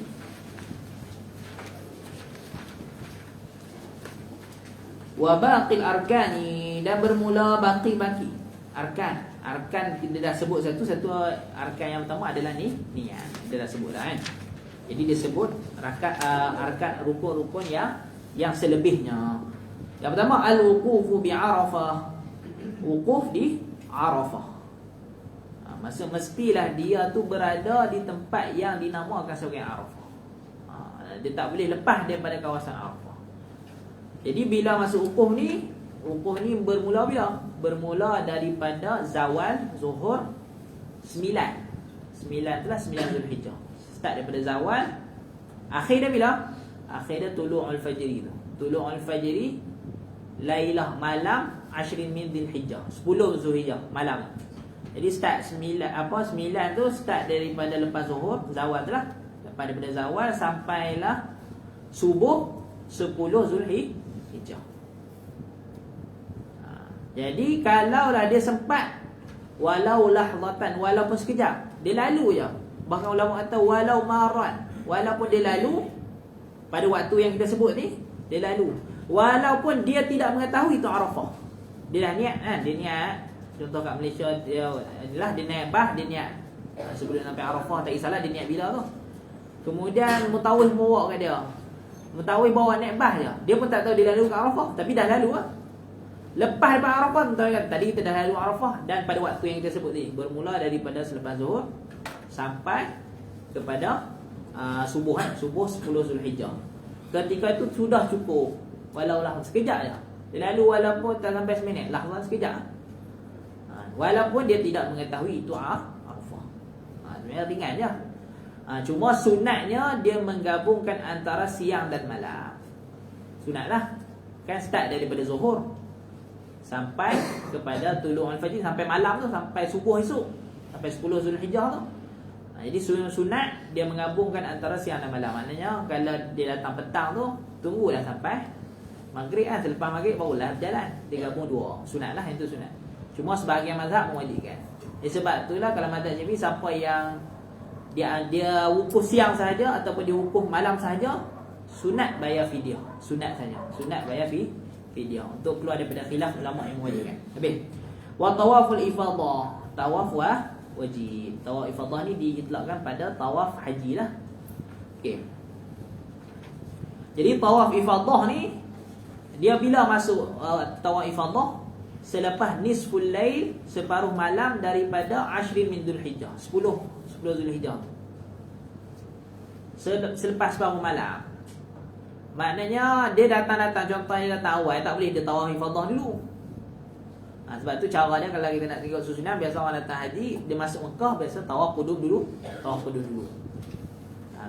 Kalau lah dia datang sebelum wukuf di Arafah, dia tawaf qudum dulu. Selepas tu kalau dia nak buat sa'i selepas tawaf qudum boleh. Tapi itu bukan tawaf ifadah, tawaf qudum. Kerana menghormati Baitullah. Ambil tawaf qudum. Tawaf qudum ni wajib juga. Dia tawaf qudum dulu. Dia bukan rukun tawaf qudum, bukan rukun, dia wajib saja kan. Dia tawaf qudum, kemudian dia nak sa'i, boleh dia sa'i. Dia tak boleh tawaf ifadah sebab belum masuk nisful lail. Kemudian barulah dia pergi Arafah. Tapi kalau contoh orang datang Mekah, orang pergi haji, dia terus wukuf di Arafah. Kemudian sampai nisful lail, sampai nisful lail, dia pergi ke Mekah. Dia kena tawaf qudum tak? Tak payah. Contohnya lepas wukuf di Arafah, dia nak balik Mekah dulu. Malam tu selepas pukul, kita kata nisful lail ni pukul 2 pagi lah. Contohlah kita bagi 2 pagi. 2 pagi dia pergi balik Mekah. Dia kena tawaf qudum tak? Tak payah. Dia terus tawaf ifadah sebab dah masuk waktu. Tapi kalau orang yang masuk Mekah dulu sebelum wukuf di Arafah, dia tawaf qudum dulu. Nampak dia punya susunan tak? Sebab tawaf ifadah masuk selepas separuh malam daripada 10 Zulhijjah. Sa'i ni dilakukan sa'i lah. Tawaf Marwah, Safa dan Marwah tu kan. Kalau dalam umrah jelas lah. Kalau dalam haji ni, sa'i dia boleh buat dua cara. Sama ada dilakukan selepas tawaf qudum ataupun dilakukan selepas tawaf ifadah. Tawaf qudum tadi tu yang nak cerita, dia masuk Mekah dulu. Dia nak buat haji, dia masuk Mekah dulu sebelum wukuf di Arafah. Dia masuk Mekah dulu. Dia tak pergi Arafah dulu.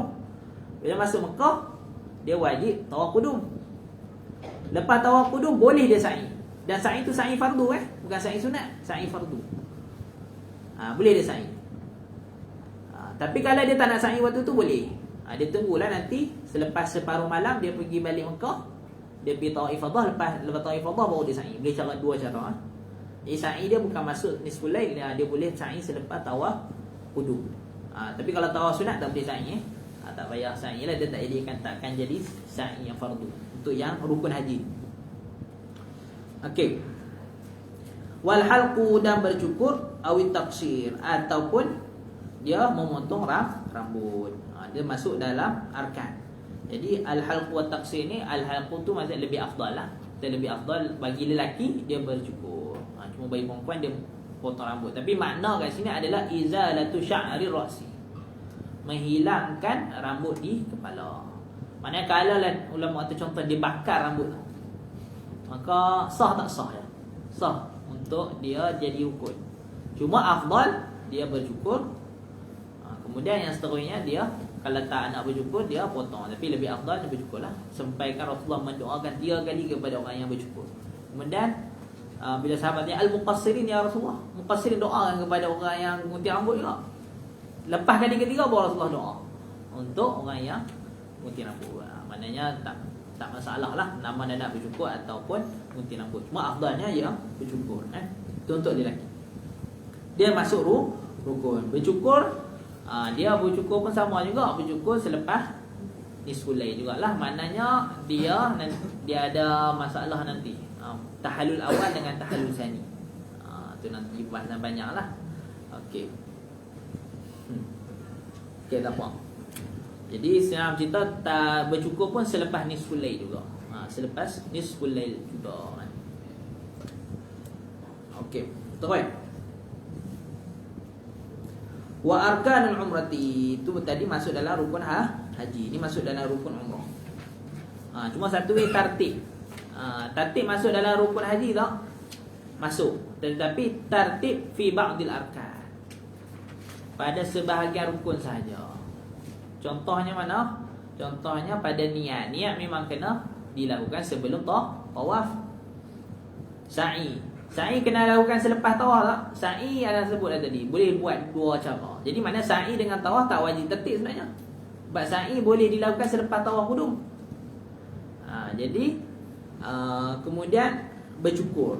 Dia maknanya ada beberapa rukun saja. Yang penting semua tu dilakukan selepas niat.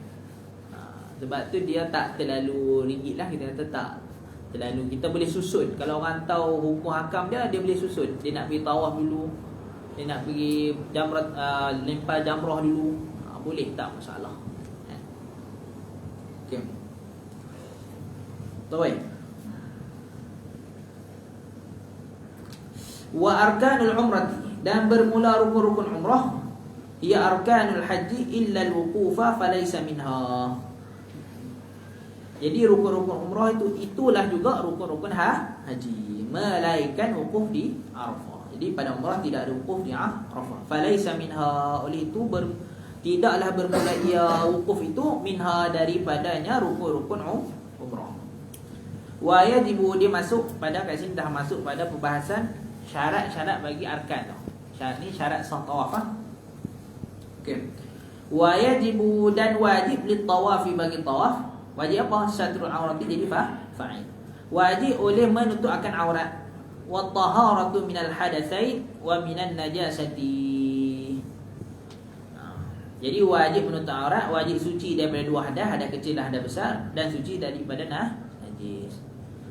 Jadi senang faham, tawaf ni apa perkara yang disyaratkan pada solat, itu jugalah disyaratkan pada tawaf. Nak senang ingat macam tu. Sebab tu dalam sebagai hadis Nabi SAW sebut tawaf itu adalah solat. Illa annakum tatakallamuna fi, melainkan kalian boleh berbicara padanya. Nabi kata tawaf tu solat, maknanya dia sama hukum seperti solat. Melainkan tawaf ni boleh berbicara. Kalau kita cakap tidak membatalkan tawaf. Tapi hukum lain, kena tutup aurat, kena suci daripada hadas, suci daripada najis, sama seperti dalam bab solat. Jadi kalau kita nak tahu pembahasan, kita tengok bab solat. Semua bahasan bab solat, bab najis, bab hadas tu, itu juga kita tatbik, yang kita gunakan pada bab tawaf. Habis. Wa ayyakuna sab'a tawafatin, dan adalah ia tawaf itu sebanyak 7 kali sepusingan. Mesti 7 kali pusingan secara yakin. Mesti secara yakin. Jadi kalau orang tu syak, maka dia ambil yang paling sedikit. Dia ambil yang paling sedikit. Maknanya kalau dia syak 5 ke 6, dia kena ambil 5. Tapi kalau lah syak itu selepas selesai tawaf, mana dia dah habis tawaf dah, dia habis tawaf dah semua, mana dia syak, ketika tu tak muktabar syaknya, selepas selesai tawaf. Tapi kalau tengah-tengah tawaf tu, dia syak 5 ke 6, ketika tu kena ambil yang paling sedikit. Okey, cuma dalam bab tawaf ni dia ada beza sikit dalam dengan solat. Kalau solat kita batal di tengah, kita kena istinah, kita kena mula balik kan, istinah. Ada pun dalam bab tawaf, sekiranya batal di tengah, kita bana, bahasa Arab dia bana kan, kita meneruskan. Contohnya kita batal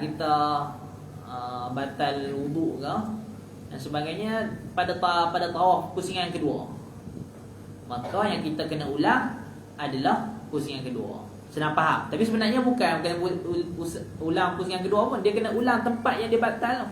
Contohnya pusingan kedua dia dah separuh, dia bukan kena ulang pusingan kedua daripada mula, dia tempat dia batal.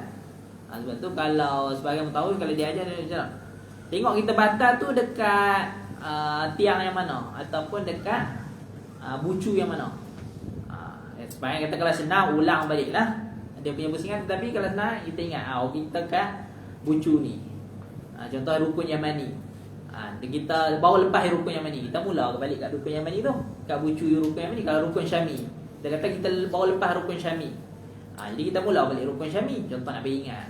Tapi sebenarnya dia bana, dia teruskan kat mana dia batal, dia mula kat situ. Tapi kan nak yakin senang mula balik daripada Hajarul Aswad. Itu paling senanglah. Tapi yang kena ulang adalah kat mana dia batal. Dia panggil bana, dia meneruskan tanpa dia istinah, dia mula semula. Okey.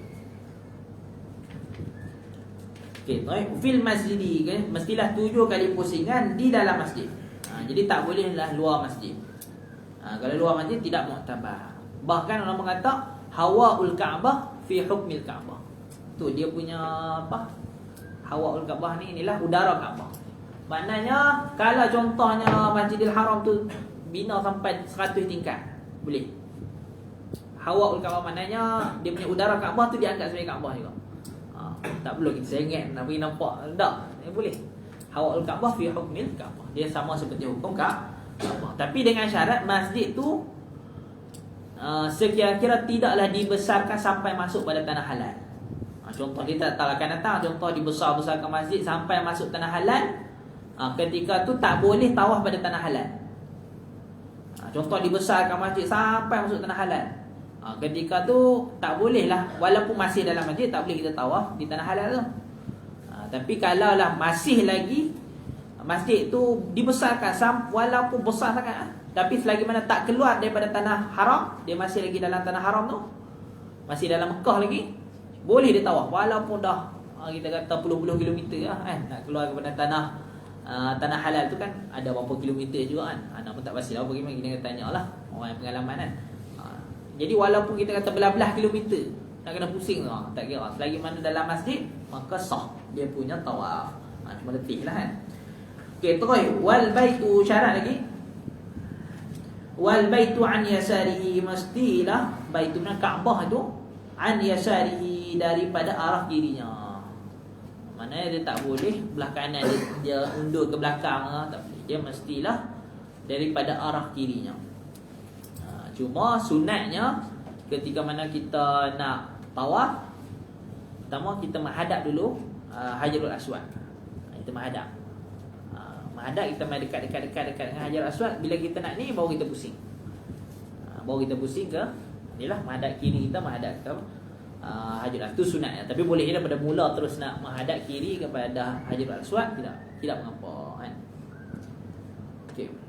Dan syarat lagi mesti mula daripada Hajarul Aswad. Itu penting lah. Mesti mula daripada Hajarul Aswad. Mana tempat Hajarul Aswad. Contoh walaupun Hajarul Aswad tu telah dicuri dan sebagainya, maka mula daripada kawasan tu panggil rukun Hajarul Aswad. Maka mula kat situ.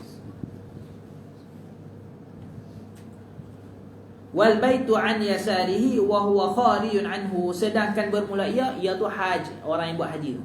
Sedangkan bermula ia orang yang buat haji tu kharijun anhu, berada di luar anhu daripadanya al-bait. Bait tu Kaabah. Jadi tak boleh satu orang dia tawaf di dalam Kaabah, dia kena luar Kaabah.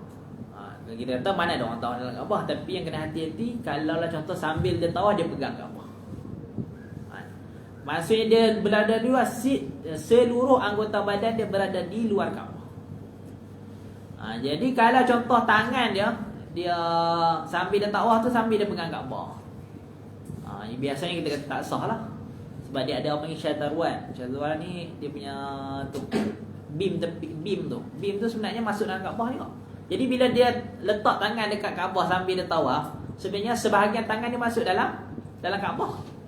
Jadi ada sebahagian badan dia tak berada di luar Kaabah, dia tak sah tawaf dia. Senang cerita, jangan pegang lah. Jangan pandai-pandai pegang. Nak pegang selepas selesai tawaf. Senang cerita. Lepas selesai tawaf nak pegang lah. Tapi tengah-tengah tawaf tu jangan pegang, sebab akan menyebabkan sebahagian badan berada di dalam Kaabah. Sebab tu tak boleh tawaf di dalam Hijr Ismail. Sebab Hijr Ismail dia mesti luar Hijr juga. Sebab Hijr Ismail adalah asalnya adalah Kaabah. Hijr Ismail sebenarnya dalam Kaabah. Sebenarnya Kaabah sebenarnya dia panjang sampai Hijr Ismail. Tapi sebab Rasulullah biar kerana takut fitnah, biar di dalam keadaan begitu. Jadi sebab tu tak boleh kita tahu kita masuk Hijr Ismail, kena lepas juga luar daripada Hijr Ismail lah. Nampak Hijr Ismail tahu kan? Dia yang Kaabah, yang lengkuk tu, yang tepi tu. Jadi tak boleh masuk dalam tu, kena luar daripada Hijr Ismail juga. Okey, terus wa yajibu ni masuk pada sa'i. Kita dah habis dah syarat-syarat wajib pada tawaf. Wa yajibu an yakuna sa'yu sab'an. Wajib boleh bahawasanya sa'i itu sebanyak 7 kali. Wa ba'da tawafin, dan mestilah sa'i itu selepas tawaf. Jadi kalau dalam umrah jelas lah, lepas kita tawaf umrah tu, sebab umrah ni senang dia. Umrah paling senang. Kita niat umrah dekat miqat dia, masuk, kita contoh kita datang hotel, kita letak barang, terus pergi tawaf, kemudian terus pergi sa'i, terus berjumpa, selesai umrah. Sebenarnya kalau orang kuat ni, sejam selesai dah. Sejam selesai dah umrah. Umrah sekejap. Jadi kalau tawaf atau umrah jelas lah. Sa'i umrah jelas lah. Cuma kalau sa'i haji dia bukan complicated cara dia tu macam tadi. Sama ada dilakukan sa'i tu ba'da tawafil qudum ataupun ba'da tawafil ifadah. Ini dua. Cuma syarat tawaf boleh sa'i selepas tawaf qudum ni mestilah dia tidak diselangi dengan wukuf di Arafah. Contoh dia buat tawaf qudum, lepas tawaf qudum dia tak buat sa'i lagi, dia pergi wukuf Arafah, dia pergi Arafah dulu. Boleh tak dia pergi masuk Mekah, masuk Masjidil Haram, dia pergi sa'i terus? Tak boleh. Dia kena tunggu malam pula tawaf ifadah, lepas tu baru sa'i. Dia syarat untuk buat sa'i selepas tawaf qudum tidak boleh diselangi dengan wukuf di Arafah. Itu syarat dia. Habis. Wa an yabda'a, dan mestilah dia sa'i itu memulakan ia bis Safa, mula dengan Safa dulu. Sebab Allah sebut innas Safa wal Marwata min sya'airillah. Allah mulakan dalam ayat Quran dengan Safa. Sebab tu bila Nabi SAW perintah kepada sahabat, ibda'u kama bada Allah ta'ala, kama bada Allah bihi, maka mulalah kalian seperti mana Allah memulakan dengannya. Jadi Allah mulakan dengan Safa, maka kita pun mula dengan Safa, daripada Safa sampai Marwah. Jadi senang-senang ingat dia punya ni, Marwah pasti bilangan ganjil, dekat Safa mesti bilangan genap. Sebab mula dari Safa sampai Marwah satu. Jadi kalau kat Marwah pasti ganjil. Sebab tu kalau orang syak, contoh dia syak, ni dekat Marwah dia syak, ni bilangan berapa? Contohnya dia takkan syak 3 ke 4, dia akan jadi syak apa? 3 ke 5. Kalau dia berada kat Marwah, memang dia mula betul lah kat Safa. Contoh dia berada kat Marwah, dia takkan jadi syak 3 ke 4, dia akan syak apa? 5 ke 3. Tak mungkin jadi syak 3 ke 4, tak mungkin. Sebab dia ingat dekat sampai kat Marwah pasti bilangan ganjil, sampai kat Safa pasti bilangan genap. Baik. Wa yaftimu bil marwati. Dia sama jugalah. Dia habis dekat Marwah, kita sebut Marwah bilangan genap. Jadi kalau syak pada akal, yang syak dia mana satu, dia ambil yang akal. Dan tadilah kalau dekat Marwah genap, dia akan jadi 2 4, kena ambil 2. Syak 4 ke 2 ni, kena ambil 2. Tambahlah lagi 2. Kalau yang dekat Marwah syak 3 ke 5, ambil di 3. Cuma sa'i ni dia ringan. Sa'i dia tak syarat sama seperti tawaf. Dia tidak disyaratkan menutup aurat, tidak disyaratkan suci daripada hadas kecil hadas besar, tak disyaratkan suci daripada najis. Bukan suruh tak tutup aurat, sah sa'i. Tapi haramlah dia buka aurat kat orang. Kalau dia sa'i sah, faham tak? Jadi kalau terbuka aurat, selak ke apa, sah. Nak cerita tu, dia tak termasuk syarat sah sa'i.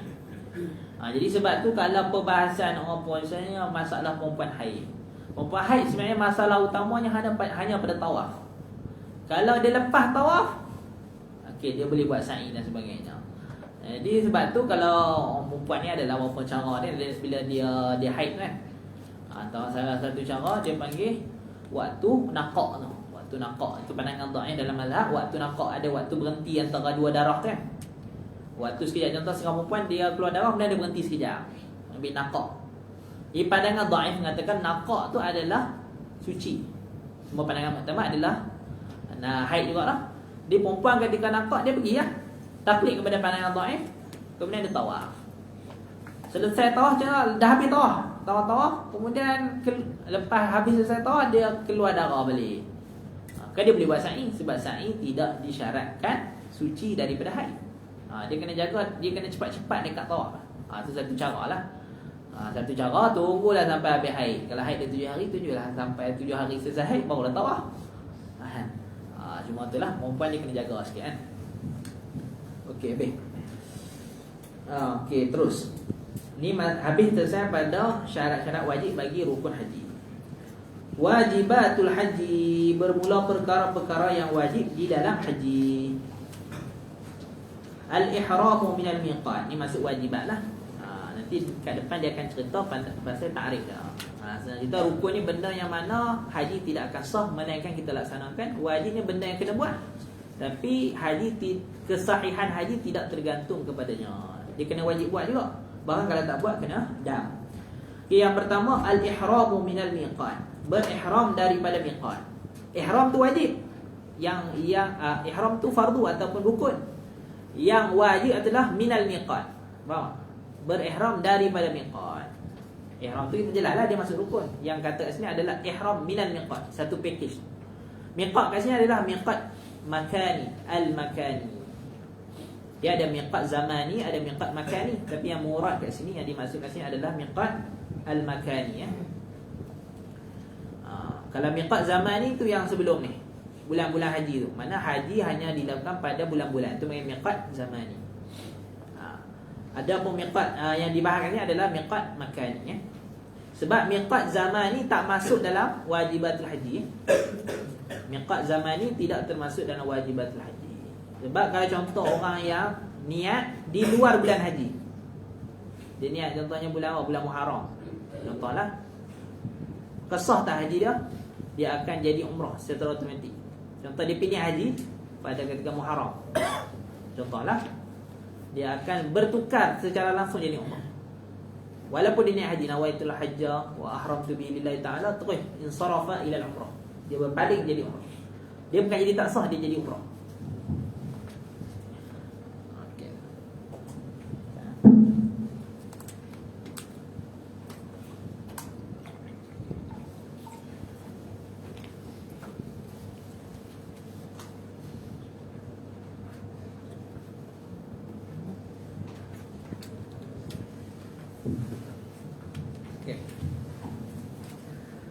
Ihram minal miqat. Jadi kat sini mana makan ni? Makan ni tu lah, kalau kita mengaji ada qarnul manazil, yalam-lam semua tu.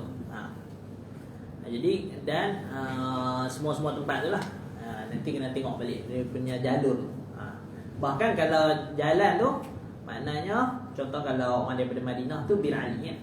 Dia kena lalu, kena berihram di Bir Ali. Jadi maknanya orang yang mana lalu di kawasan tu, orang yang berada contoh Mekah, contoh Madinah, Bir Ali.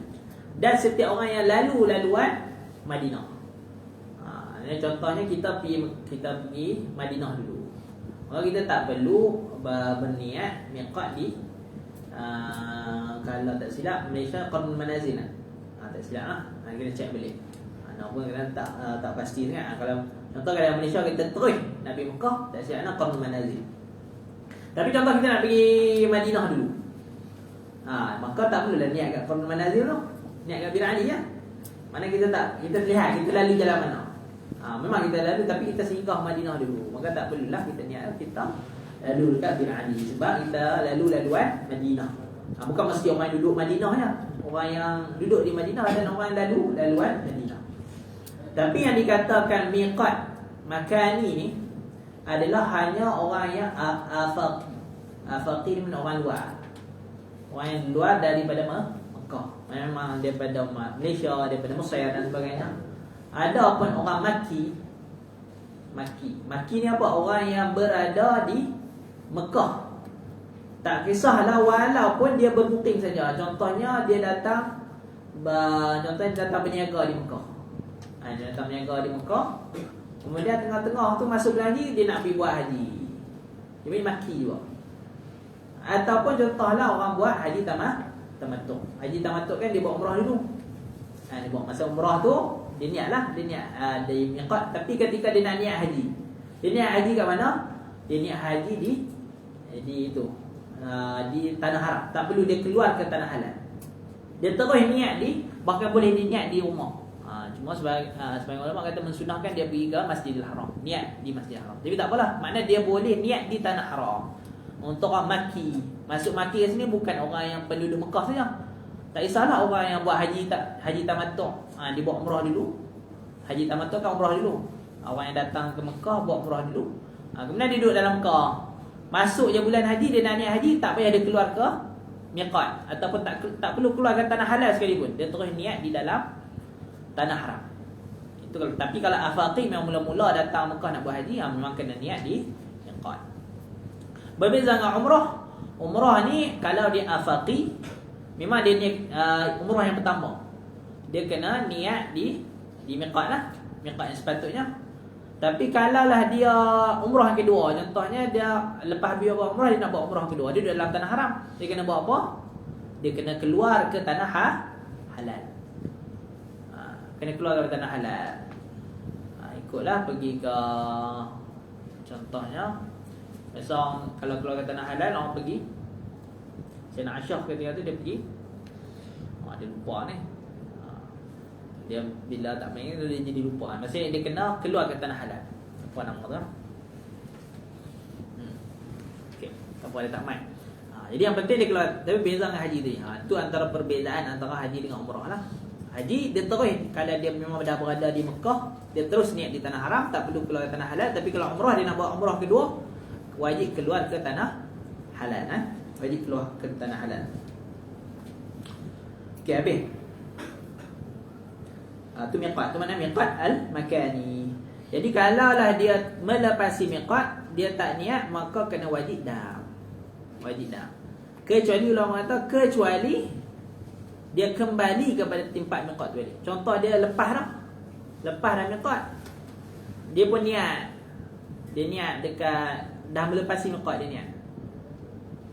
Tapi kena gugurkan dam macam mana? Ulama kata kena dam. Kalau dia tahu yang kena dam. Tapi kalau contoh dia patah balik, dia patah balik ke tempat miqat, maka gugurlah dam.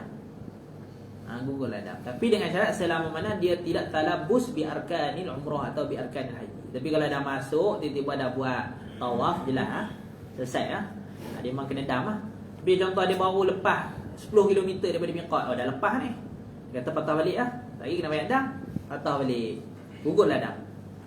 Gugur dam. Habis. Wal mabitu bi Muzdalifah lailatan nahri. Jadi bermalam di Muzdalifah pada malam nahar. Jadi selepas kita wukuf, kita pergi Muzdalifah dulu. Jadi Muzdalifah ni pun masuk selepas nisful lail, selepas separuh malam daripada 10 Zulhijjah. Jadi selepas 10 Zulhijjah ni banyak amalan yang selepas separuh malam. Mabit di Muzdalifah, tawaf ifadah, apa lagi, bercukur tadi tu. Jadi semua masuk selepas separuh malam. Jadi benda-benda yang lepas separuh malam 10 Zulhijjah, bahkan ni Jamratul Aqabah, lontar Jamratul Aqabah pun itu pun selepas separuh malam. Banyak amalan lah selepas separuh malam. Okey, habis. Jadi cuma mabit ni, walaupun kita mabit ni makna bermalam, tapi sama macam rukun Arafah. Walaupun dia lalu sahaja, maka sudah menggugurkan kewajipan. Dia lalu, bahkan kalau dia tak tahu tu Muzdalifah pun dah cukup. Dia lalu naik bas lalu je kat Muzdalifah. Maka sudah cukup. Wal mabitu layali at-tasyriqi bi Minan. Dan bermabit di malam-malam tasyrik di Mina. Malam tasyrik mana? Malam 11, 12 dengan malam 13 Zulhijjah. Hari tasyrik kan 11, 12, 13. 10 tu hari nahar, masuk hari raya Aidil Adha, hari raya haji. Malam 10 tu kita mabit di Muzdalifah. Malam 11, 12, 13 mabit di Mina dan diwajib. Cuma mabit di Mina dia kena mu'zamul lail. Dia beza sikit dengan Muzdalifah. Dia mesti kebanyakan malam, maksud lebih daripada separuh malam dia kena duduk di Muzdalifah. Dia tak sama, dia kena duduk di Mina. Beza dengan Muzdalifah. Muzdalifah dengan rukun Arafah lalu pun cukup dah. Dia beza sikit. Sebab bila sebut mabit, dia diitlakkan dengan mana bermalam dengan kebanyakan malam lah. Itu untuk Mina. Untuk Muzdalifah tak syarat. Okey. Kemudian warumyu melontar. Jadi melontar ni pertama Ramyul Aqabah kan.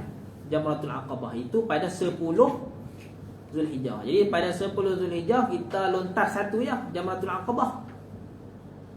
Jamratul Aqabah satu je. Kemudian pada hari lain 11, 12, 13 kita lontar 3 jamrah. Jamratul Aqabah, Wusta dengan Kubra kan. Jadi yang tu kita lontar 3-3. Dan setiap tu 7 kali lah, 7 anak batu. Tapi hari pertama 10 tu hanya Jamratul Aqabah sahaja. Jadi mula boleh lontar start malam. Jamratul Aqabah start malam tu, separuh malam. Kita kata separuh malam tu dah boleh. Contoh pukul 3 malam dia nak pergi dekat Jamratul Aqabah, dia lontar cukup. Adapun untuk yang 3 hari lagi, mula selepas Zuhur. Lepas Zuhur hari tu, contoh sebelah dia nak pergi lontar kan, 3 jamrah tu. Mula tu ba'da zawal, selepas Zuhur, selepas gelincir matahari, mana selepas masuk waktu Zuhur lah. Ini pandangan yang muktamad dalam mazhab. Cuma sekarang jadi pengurusan depa ni bukan ikut mazhab Syafi'i pun. Pada ni lah lebih kepada maslahat lah. Jadi depa susun. Sekarang ni depa susun waktu. Ada yang Malaysia, tak tahulah Malaysia waktu dia, contoh kadang depa susun okey, negara ni waktu subuh. Negara ni pukul 10, pukul 11. Tak pastilah, tak nak wajib umrah nak buat lah. Contoh kalau ada depa susun Malaysia, syarat untuk lontar hari ke-11 kena selepas Zuhur. Tiba-tiba kita punya masa kena sebelum Zuhur contohnya. Boleh tak lontar? Ikut mazhab Syafi'i muktamad tak sah lah. Cuma ada pandangan ni pun pandangan peribadi Imam Rafi'i, boleh mula selepas subuh. Ini pandangan Imam Rafi'i. Pandangan peribadi lah. Bolehlah kita taklid kalau berlaku benda macam ni lah. Tapi muktamad kita sebut muktamad selepas Zuhur. Ini pada 11, 12, 13. Adapun pada 10 mula separuh malam malam tu, malam 10 tu, malam Hari Raya tu, separuh malam dah mula untuk boleh melontar. Okey. Habis tu. Cuma okey, bab melontar ni sebenarnya kita boleh bahasa, kalau bahasa kampung lah kita letak, kalau bahasa orang Tawar ni kita boleh kampui semua. Kampui semua ni mana kita nak buat Jamratul Aqabah hari 11, hari 12 kita nak buat hari terakhir. Boleh. Boleh kita nak buat semua pada hari terakhir, tapi jenuh lah. Sebab apa? Sebab ulama kata kena tertib. Kena tertib ayam dan kena tertib makan. Tertib ayam lah, mana kita kena lontar untuk hari 10 dulu Jamratul Aqabah. Kemudian kena lontar hari 11, kena ikut turutan Jamratul Aqabah, Wusta, Kubra. Kemudian patah balik. Kalau dia nak buat hari 13 tu semua, kena ada patah balik. Mula balik. Dia tak boleh, contohnya dia pergi Jamratul Aqabah, dia buat untuk 3 hari, 4 hari tu kan, tak boleh. Faham tak? Contohnya dia kata dia 7 kali 4 apa? 28 kan? 74, 28 kan? Jadi dia lempar 28 batu untuk kat Aqabah tu. Tak sah. Faham tak? Dia kena hari 10 Aqabah. Kemudian dia untuk sebab 10 Aqabah saja. Kemudian 11 Aqabah tu, Wusta, Kubra. Dia kena habis 3 patah balik untuk 12. Kemudian dah selesai 3 tu patah balik untuk 13. Faham eh? Dia kena ikut tertib. Tu kalau nak kampui lah bahasa ni, nak kumpul semua pada hari 13 boleh. Harus, dia bukan haram, harus. Tapi sebaiknya setiap hari tu kita lontar lah untuk hari tersebut. Kita wa tawaful wada, tawaf wada ataupun tawaf untuk meninggalkan lah. Okey. Jadi tawaf wada ni wajib. Bahkan dia ni lah kalau tinggal kena dam, kecuali bagi perempuan yang haid dan perempuan yang nifas. Perempuan haid dan nifas dia gugur lah terus tawaf wada kan.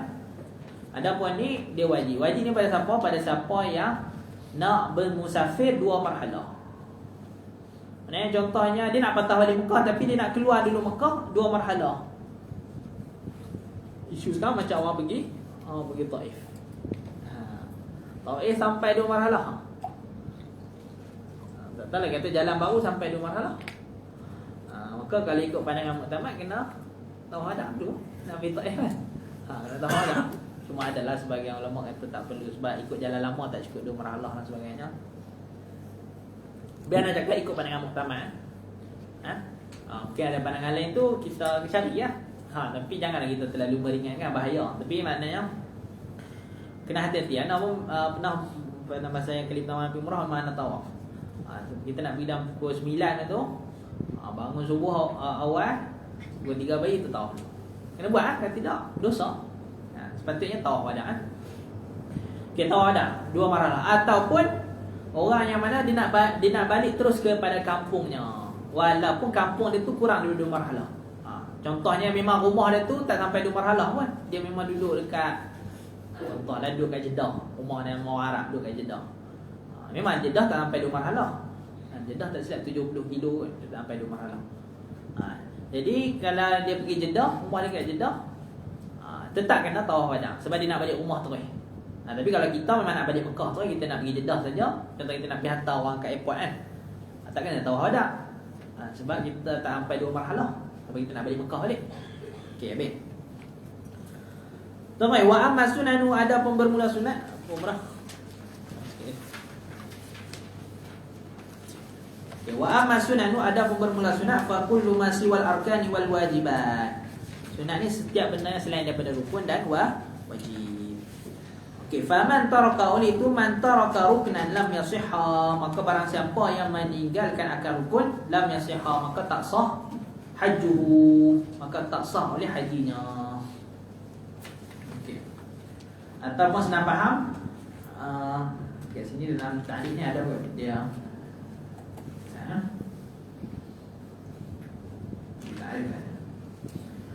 Nampak dia panggil ni tawaf, ya tawaqqaful hajju alaihi. Nampak dia punya ibaratnya, maksudnya bergantung oleh haji ke atasnya.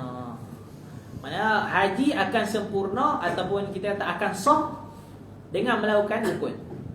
Selagi mana tidak dilakukan rukun, maka haji tidak akan sah. Atau senapa tidak akan tahallul.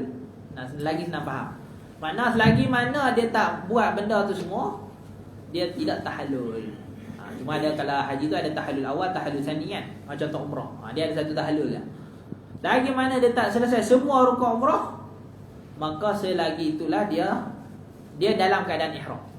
Contohnya dia tak pergi bercukur, ataupun sa'i dia tu baru 6 kali. Lepas tu dia pergi bercukur pandai-pandai. Contohlah dia silap kira. Lagi tu dia balik Malaysia pun dah kena ihram. Dia potong rambut, potong kuku, semua tu kena dam. Hati-hati ya. Kena hati-hati.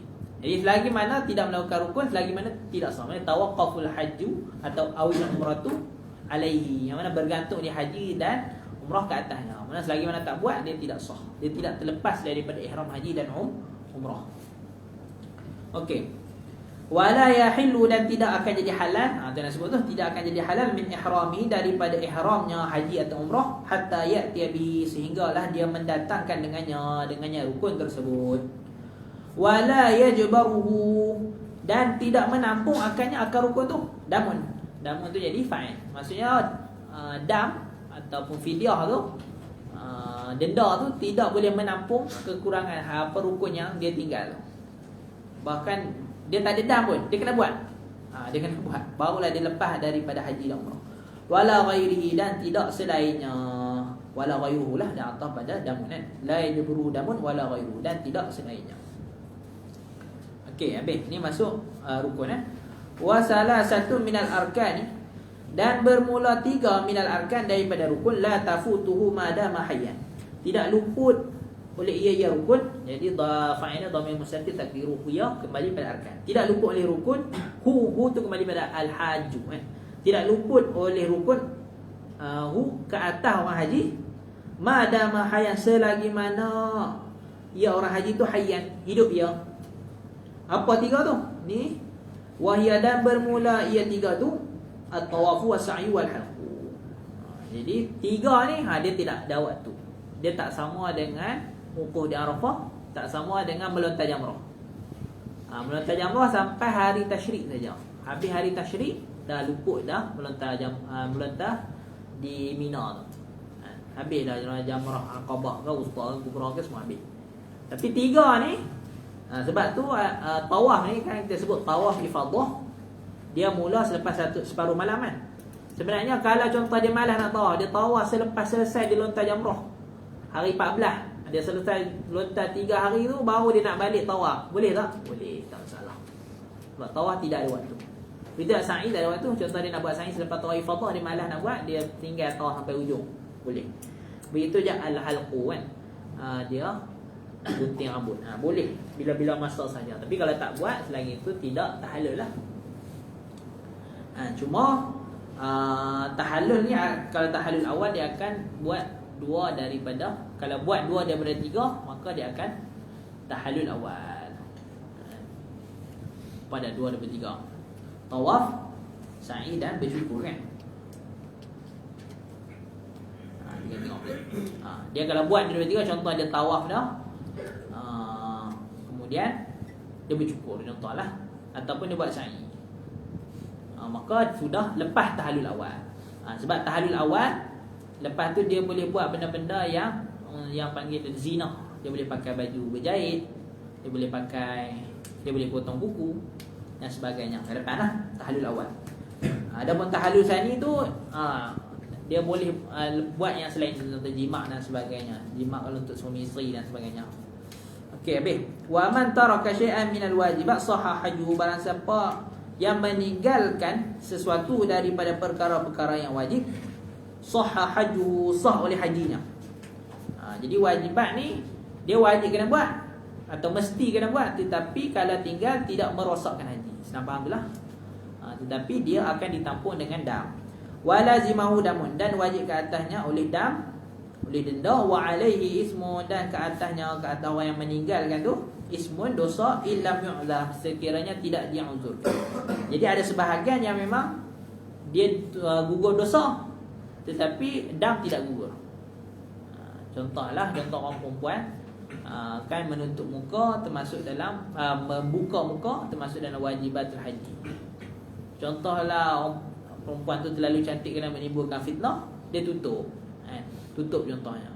Ketika tu dia uzurkan, tapi wajib tak kena banyak dam? Wajib banyak dam. Jadi dia panggil menafikan dosa, tidak memastikan menafikan dam. Faham? Kadang ternafi dosa tak ada, tapi dam kena juga.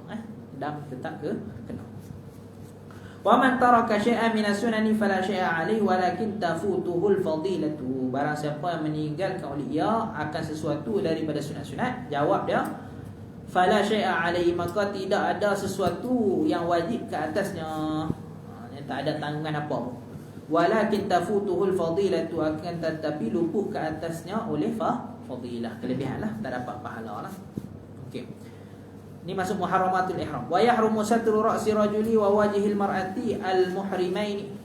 Jadi haram menutup kepala bagi lelaki. Beza perempuan tidak ada masalah. Dan apa-apa yang dianggap sebagai menutup kepala. Adapun contoh dia meletakkan tangan, dia pakai payung, tu tak dianggap menutup kepala. Mana orang uruh mengatakan tu menutup kepala, barulah kena dam. Tapi kalau sekadar guna payung, letakkan tangan pun tak dianggap tutup kepala. Kalau dia letak baju, bukan tutup kepala lah. Wa wajhul mar'ati al-muhrimati, dan perempuan dia kena membuka, maksudnya haram dia menutup muka dia, kecuali bahagian-bahagian dia panggil ma la yatimul wajib illa bihi fa huwa wajib tu, maksudnya bahagian-bahagian yang menyebabkan dia nak tutup bahagian rambut ni. Kan perempuan kan muka je boleh buka, tepi telinga, bawah dagu semua tu kan kena tutup. Yang tu kena, tu boleh dia ambil sedikit daripada bahagian wajah untuk mentahaqquqkan tu, untuk menutupkan benda yang wajib tutup. Dia panggil ma la yatimul wajib illa bihi fa huwa wajib, benda yang tidak sempurna wajib melainkan dia maka jadi wajib juga.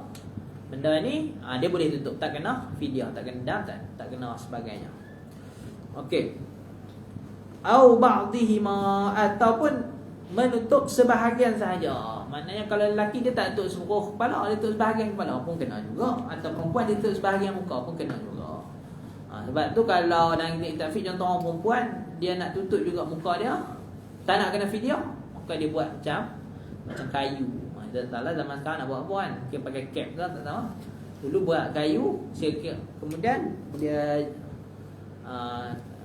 turunkan tu macam kain lah, supaya di antara kain dengan muka tu ada ni ruang, ada jarak. Ketika tu dia sujud uruf tidak dinamakan menutup muka.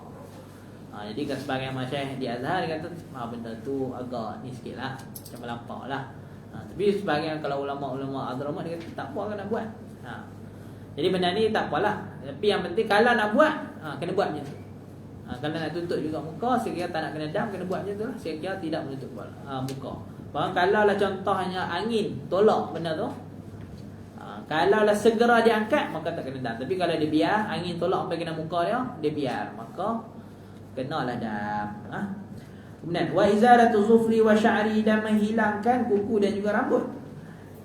Jadi bukan rambut saja, maknanya segala jenis bulu-bulu tak boleh dia cabut. Daripada seluruh badan, tak kisahlah kat mana dia nak cabut, semua tak boleh cabut.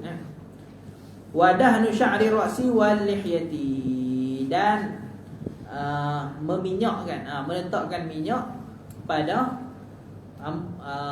rambut ataupun pada bulu kepala, rambut lah. Ada pun minyak dia memang khusus kepada kepala, dan wal lihyati, dan kepada janggut. Maknanya kalau meminyakkan, kalau dia minyak kat bahagian lain, atau kat tangan dia ke, dia tak kena dam. Tapi yang ni minyak hanya pada bahagian kepala. Tapi kalau mencabut keseluruhan anggota, tak boleh mana-mana bahagian bulu anggota tak boleh dicabut. Kalau cabut kena dam. Wa tatayyubu jami'al badani, begitu juga haram untuk dia mewangikan pada keseluruhan badan. Okey. Kena hati-hati sebab tu macam sebagai masyarakat dia pesan, contohnya kita makan nasi Arab, makan nasi Arab yang padanya tu diletak mawar. Hati-hati tu.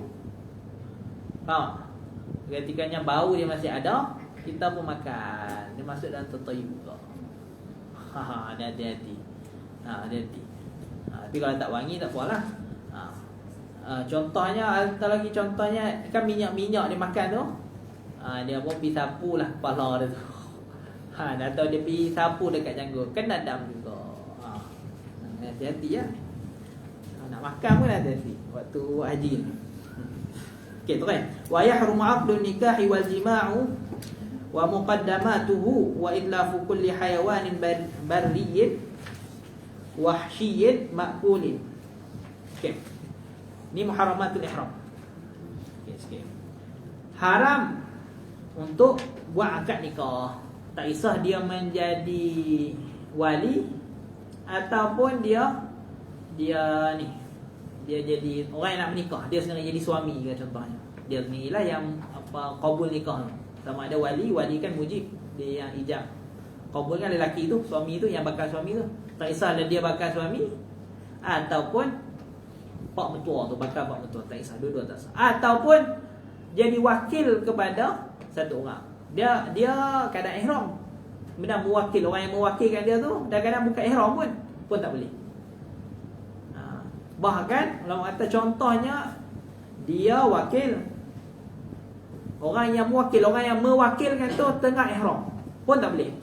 Dia contoh ni kat Malaysia, orang tu yang mewakilkan tu, contoh wali tu ada kat Mekah, dia mewakilkan orang lain untuk menikahkan anak dia, boleh tak? Tak boleh. Sama ada dia jadi wakil ataupun dia mewakil orang lain pun tak boleh. Berbeza dengan saksi. Kalau saksi boleh tapi makruh. Saksi boleh tapi makruh saksi nikah. Habis. Jima' pun tak boleh. Jelaslah jima' ni rasa memasukkan hasyafah zakat di dalam farad. Tak kisah walaupun bahimah. Contohnya buat tak elokan dekat binatang pun tetap ni. Bahkan dia mufsid kepada haji, merosakkan haji. Haji tu jadi tak sah tu. Bahkan dia muharamat dan mufsid, merosakkan haji. Kalau benda-benda lain dia tak merosakkan haji, kena dam je. Jima' merosakkan haji. Tapi syarat dia, kalaulah dia dilakukan jima' sebelum atau kita kata sebelum tahalul awal. Tapi kalau selepas tahalul awal tak batal lah. Dia tak batalkan haji. Sebelum tahalul awal dia tak buat tahalul awal lagi, jima', satu orang jima', tak kisah walaupun dengan isteri dia, maka batal haji dia. Umrah je lah, umrah dia batal juga umrah. Bahkan dia kena qada tahun depan. Okey, wa muqaddimatuha, dan muqaddimah jima'. Muqaddimah jima' ni tengok kalau dia haram-haram lah, walaupun dengan berlapis haram. Cuma kena dam tu tengok, kalau lah dia sampai inzal dan dalam keadaan tidak berlapis, maka kena wajib dam. Sampai inzal, sampai mengeluarkan mani dan tidak berlapis. Dia sama isteri dan sebagainya, tidak berlapis kena dam. Tapi selagi mana berlapis dan tak keluar mani, haram tapi tak kena dam. Beza itu haram-haram kena dam lain. Sebab dam tu tak lain Wa itlafu kulli hayawan, kemudian merosakkan haiwan bariyin. Maksudnya dia membunuh lah, dia memburu. Bahkan itlaf ni bukan syarat. Haramnya saidun, maknanya memburu. Walaupun contoh dia tak itlaf, dia tangkap je. Dia tangkap je. Jadi itlaf ni wajib dam, maknanya kalau lah dia bunuh binatang tu wajib dam. Tapi kalau dia tangkap saja, dia tak bunuh pun binatang tu, haram dia tangkap ketika mana masih dalam ihram, tetapi tak wajib dam selagi mana binatang tak mati. Jadi kalau itlaf kamu suami ni sebut untuk bab haram dan wajib dam. Adapun semata-mata haram dengan semata-mata berburu sudah haram. Mengitlafkan setiap haiwan, pertama haiwan tu mestilah haiwan darat, wahsyiyin, kemudian haiwan yang kita kata liar. Terkeluarlah kalau haiwan yang tidak liar, contohnya inilah kambing, lembu yang biasa, bukan lembu liar. Maka semua tu kalau kita tangkap atau kita sembelih, maka tidak perlu dam. Jadi sebenarnya bahkan yang dikatakan sini, walaupun contohnya dia makan pun tak boleh. Contohnya orang kita ketika mana ihram, kita pergi makan daging rusa, harus tak boleh. Tak boleh Maksud soid ni sebarang yat, mana kita menguasai benda. Sebab tu kalau orang nak pergi haji, kalau dekat Malaysia dia ada burung-burung yang dia jaga, dia kena lepaskan. Itu maksud dia tidak boleh ada kekuasaan ke atas binatang yang liar. Ni termasuk burung ke apa ke yang boleh dimakan. Jadi kalau kat Malaysia ada, dia kena lepaskan. Ataupun sebagai ulama kata senang, dia hadiahlah kepada anak lah. Hadiah kepada anak lah. Itu cara elok. Hadiah kepada anak. Hadiah kata anak ni ayah bagi kat burung-burung semua bagi sebab nak pergi haji. Lepas pergi haji boleh rujuk balik sebab ayah boleh rujuk balik daripada anak, tak tahu macam mana. Tapi anak dia pun bijak mengaji. Anak dia pun jual kat orang. Sebab dia tahu, sebab dia syarat untuk rujuk anak tu bila dia jual kat orang, kemudian dia beli balik barang tu, ayah dah tak boleh rujuk. Orang mengaji fiqh dia tahu, beli dia ambil kawan dia, kita buat jual beli, nanti aku beli balik kan. Tu janji luar lah, bukan dalam akad. Dia pun jual kat kawan dia, kemudian kawan dia pun jual kat dia balik. Contoh burung tu, ketika kata ayah dia tak boleh rujuk. Sebab pemilikan daripada jual. Tu tak apalah. Tu cara dia lah. Dia kena lepas. Tu maksud dia, walaupun benda tu di Malaysia, senang faham makna itlaf tu, makna dia menguasai binatang buruan. Tu senang faham. Menguasai binatang buruan yang haram. Tetapi kalau dia sampai mati, maka kena dam. Kemudian wahsyiyin makulin, mestilah benda yang boleh dimakan. Tapi kalau wahsyi yang tidak makul, seperti contoh singa semua tu, kalau pergi buru singa apa, tak kena dam lah, tak kena dam dan tidak haram lah. Kemudian wal mar'atu karajulin fil muharraman, bermula wanita itu seperti lelaki di dalam perkara-perkara yang diharamkan. Semua itulah bab nikah, jima', mukaddimat tu semua tu haram, kecuali dalam bab satru itulah. Satru raksi, perempuan tidak mengapa. Wallahu ta'ala alam. Ini lepas ni dah habis dah, fiqh habis dah. Lepas ni tinggal bab tasawuf. So nantilah kita baca lagi juz sikit lah. Tentu benda-benda yang penting lah. Kan dia lagi esok kan. Ada soalan tak?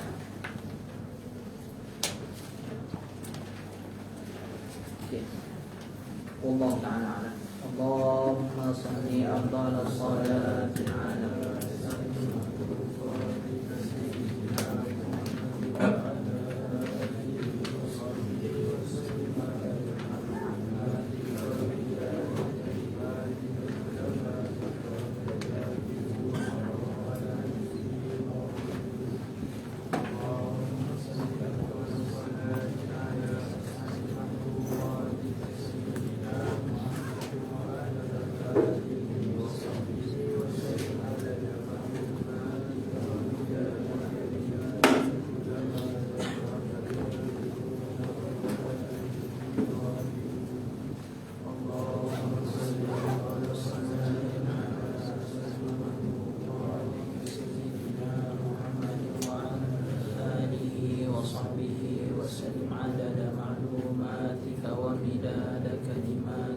كل ما ذكرك الذاكرون وغفل عن ذكره الغافلون اللهم صل أفضل الصلاة على أسعد مخلوقاتك سيدنا محمد وعلى آله وصحبه وسلم عدد معلوماتك ومداد كلماتك كلما ذكرك الذاكرون سبحان الله وبحمده سبحان الله السلام عليكم ورحمة الله